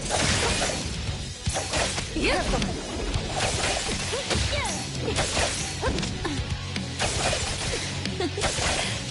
Hey, splinter and fracture.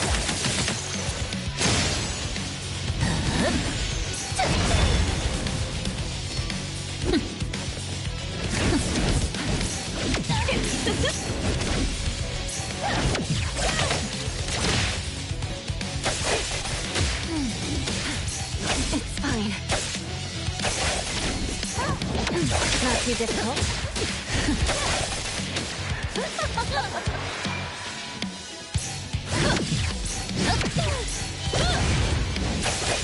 Feeling good.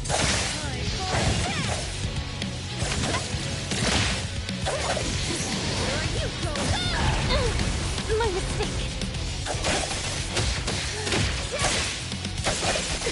Be careful.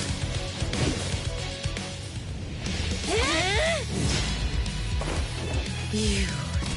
I won't let you do this! Such arrogance!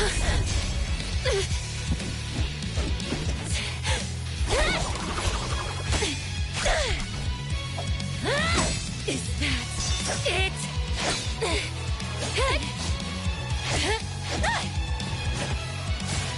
Come again!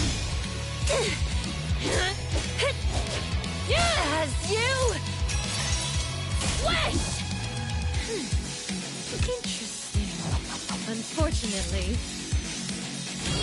This is the end! cower before me!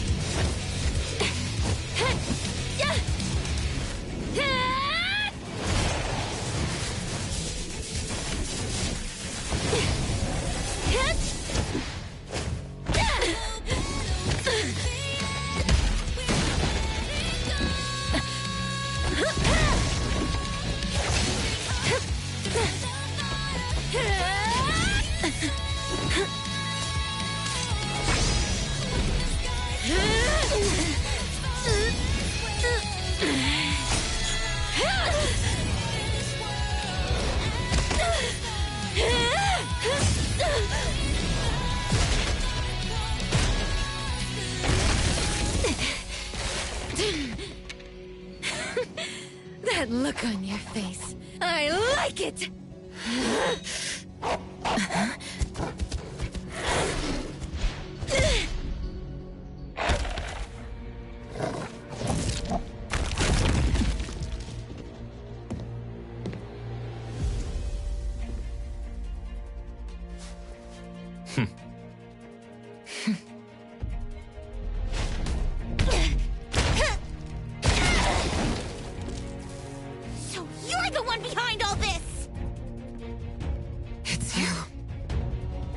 at once? Tick-tock, tick-tock. Aren't you running out of time?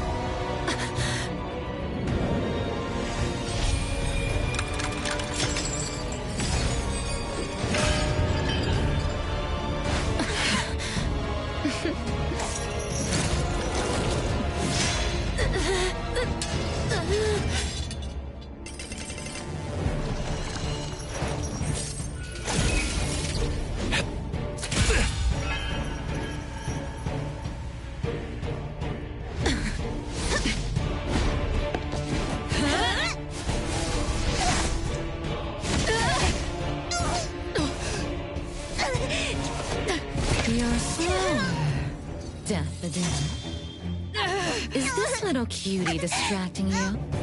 I wonder when she dies, she'd be just as charming!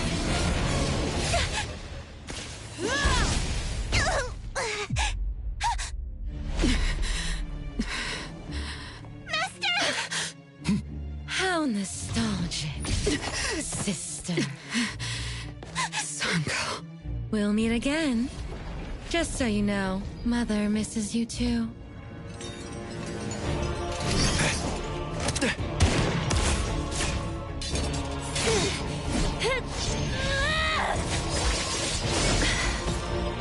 Daffodil! I'm fine.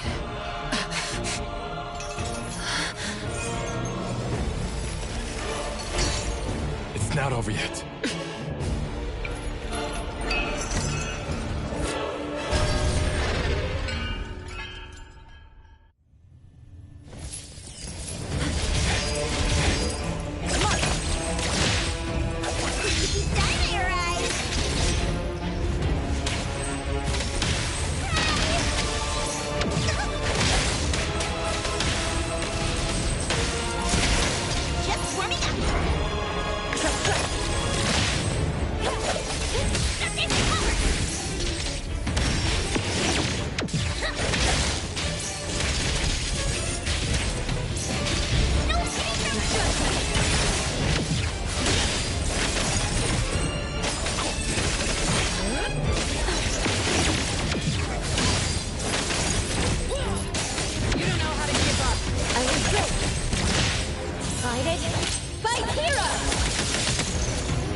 Finish this.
Take Splinter and Fracture!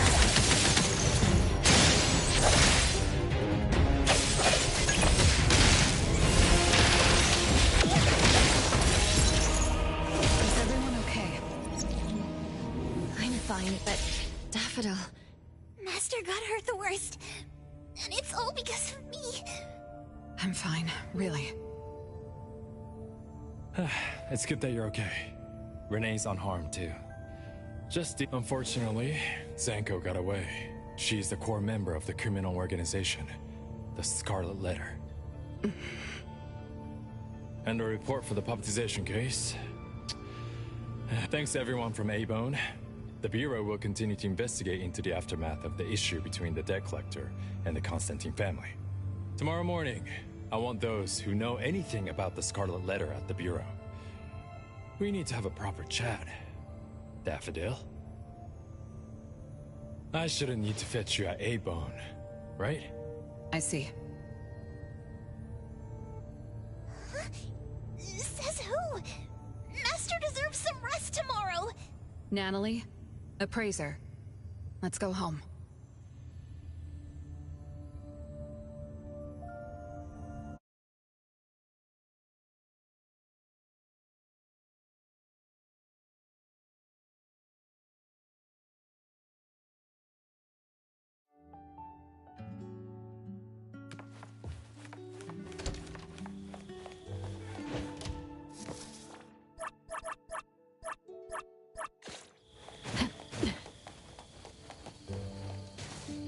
How are your wounds? You should rest earlier tonight. It'll be fine soon. And how are you? Are you okay? Her Esper ability can affect people's minds through auditory and visual. I see. So all the stuff Renee and I saw were illusions layered on top of the debt collector's anomalous realm. Or rather, an illusory world tailor-made to her understanding of Renee, after thoroughly excavating Renee's thoughts and feelings. In other words, Zanko used her Esper ability to alter the family's history, making Renee believe she was responsible for her family's deaths, leading her to voluntarily give up her eternal present. The eternal present probably requires the owner's verbal consent before it can detach itself. An anomaly that can grant its host immortality must be incredibly rare. The Scarlet Letter has acquired more than one rare anomaly. The incident at the Abisu auction was also their doing. With these reckless hits, it's like the Scarlet Letter is announcing their arrival at Hetero. This is just what their leader, Madame T, will do to demonstrate her superiority. Madame T? Is she the mother Zanko spoke of? When she said, "Mother misses you too," could it be... I should have killed her back then. So Zanko used Scarlet Letters to spell betrayer.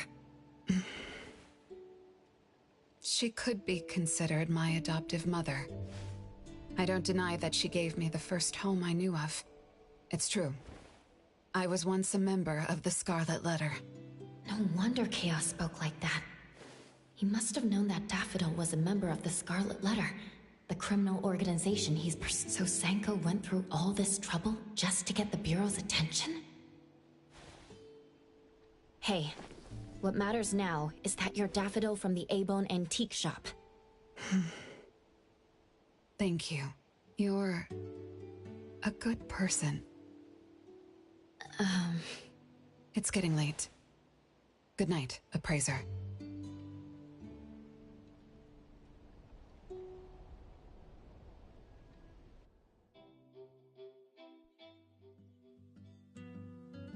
Oh, Appraiser, have you seen Master? Daffodil isn't here? She's been gone this morning, and hasn't come back. Maybe she's assisting the Bureau. For that long? We're here, the A-Bone Antique Shop. Appraiser, Natalie, good morning. Renee! How are you feeling? And this is... This is Linko from ETD6. Oh, so Chaos is handing Renee over to ETD6 to take care of. Take care of? We were just going in the same direction. Linko also has something to do at A-Bone, so I gave her a ride when we left the bureau. Linko, you have some business here? Mm-hmm. I do have stuff to... What are you up to? Business is already booming this early in the morning. How wonderful. What was I here for again? Tisk, tisk, you dummy!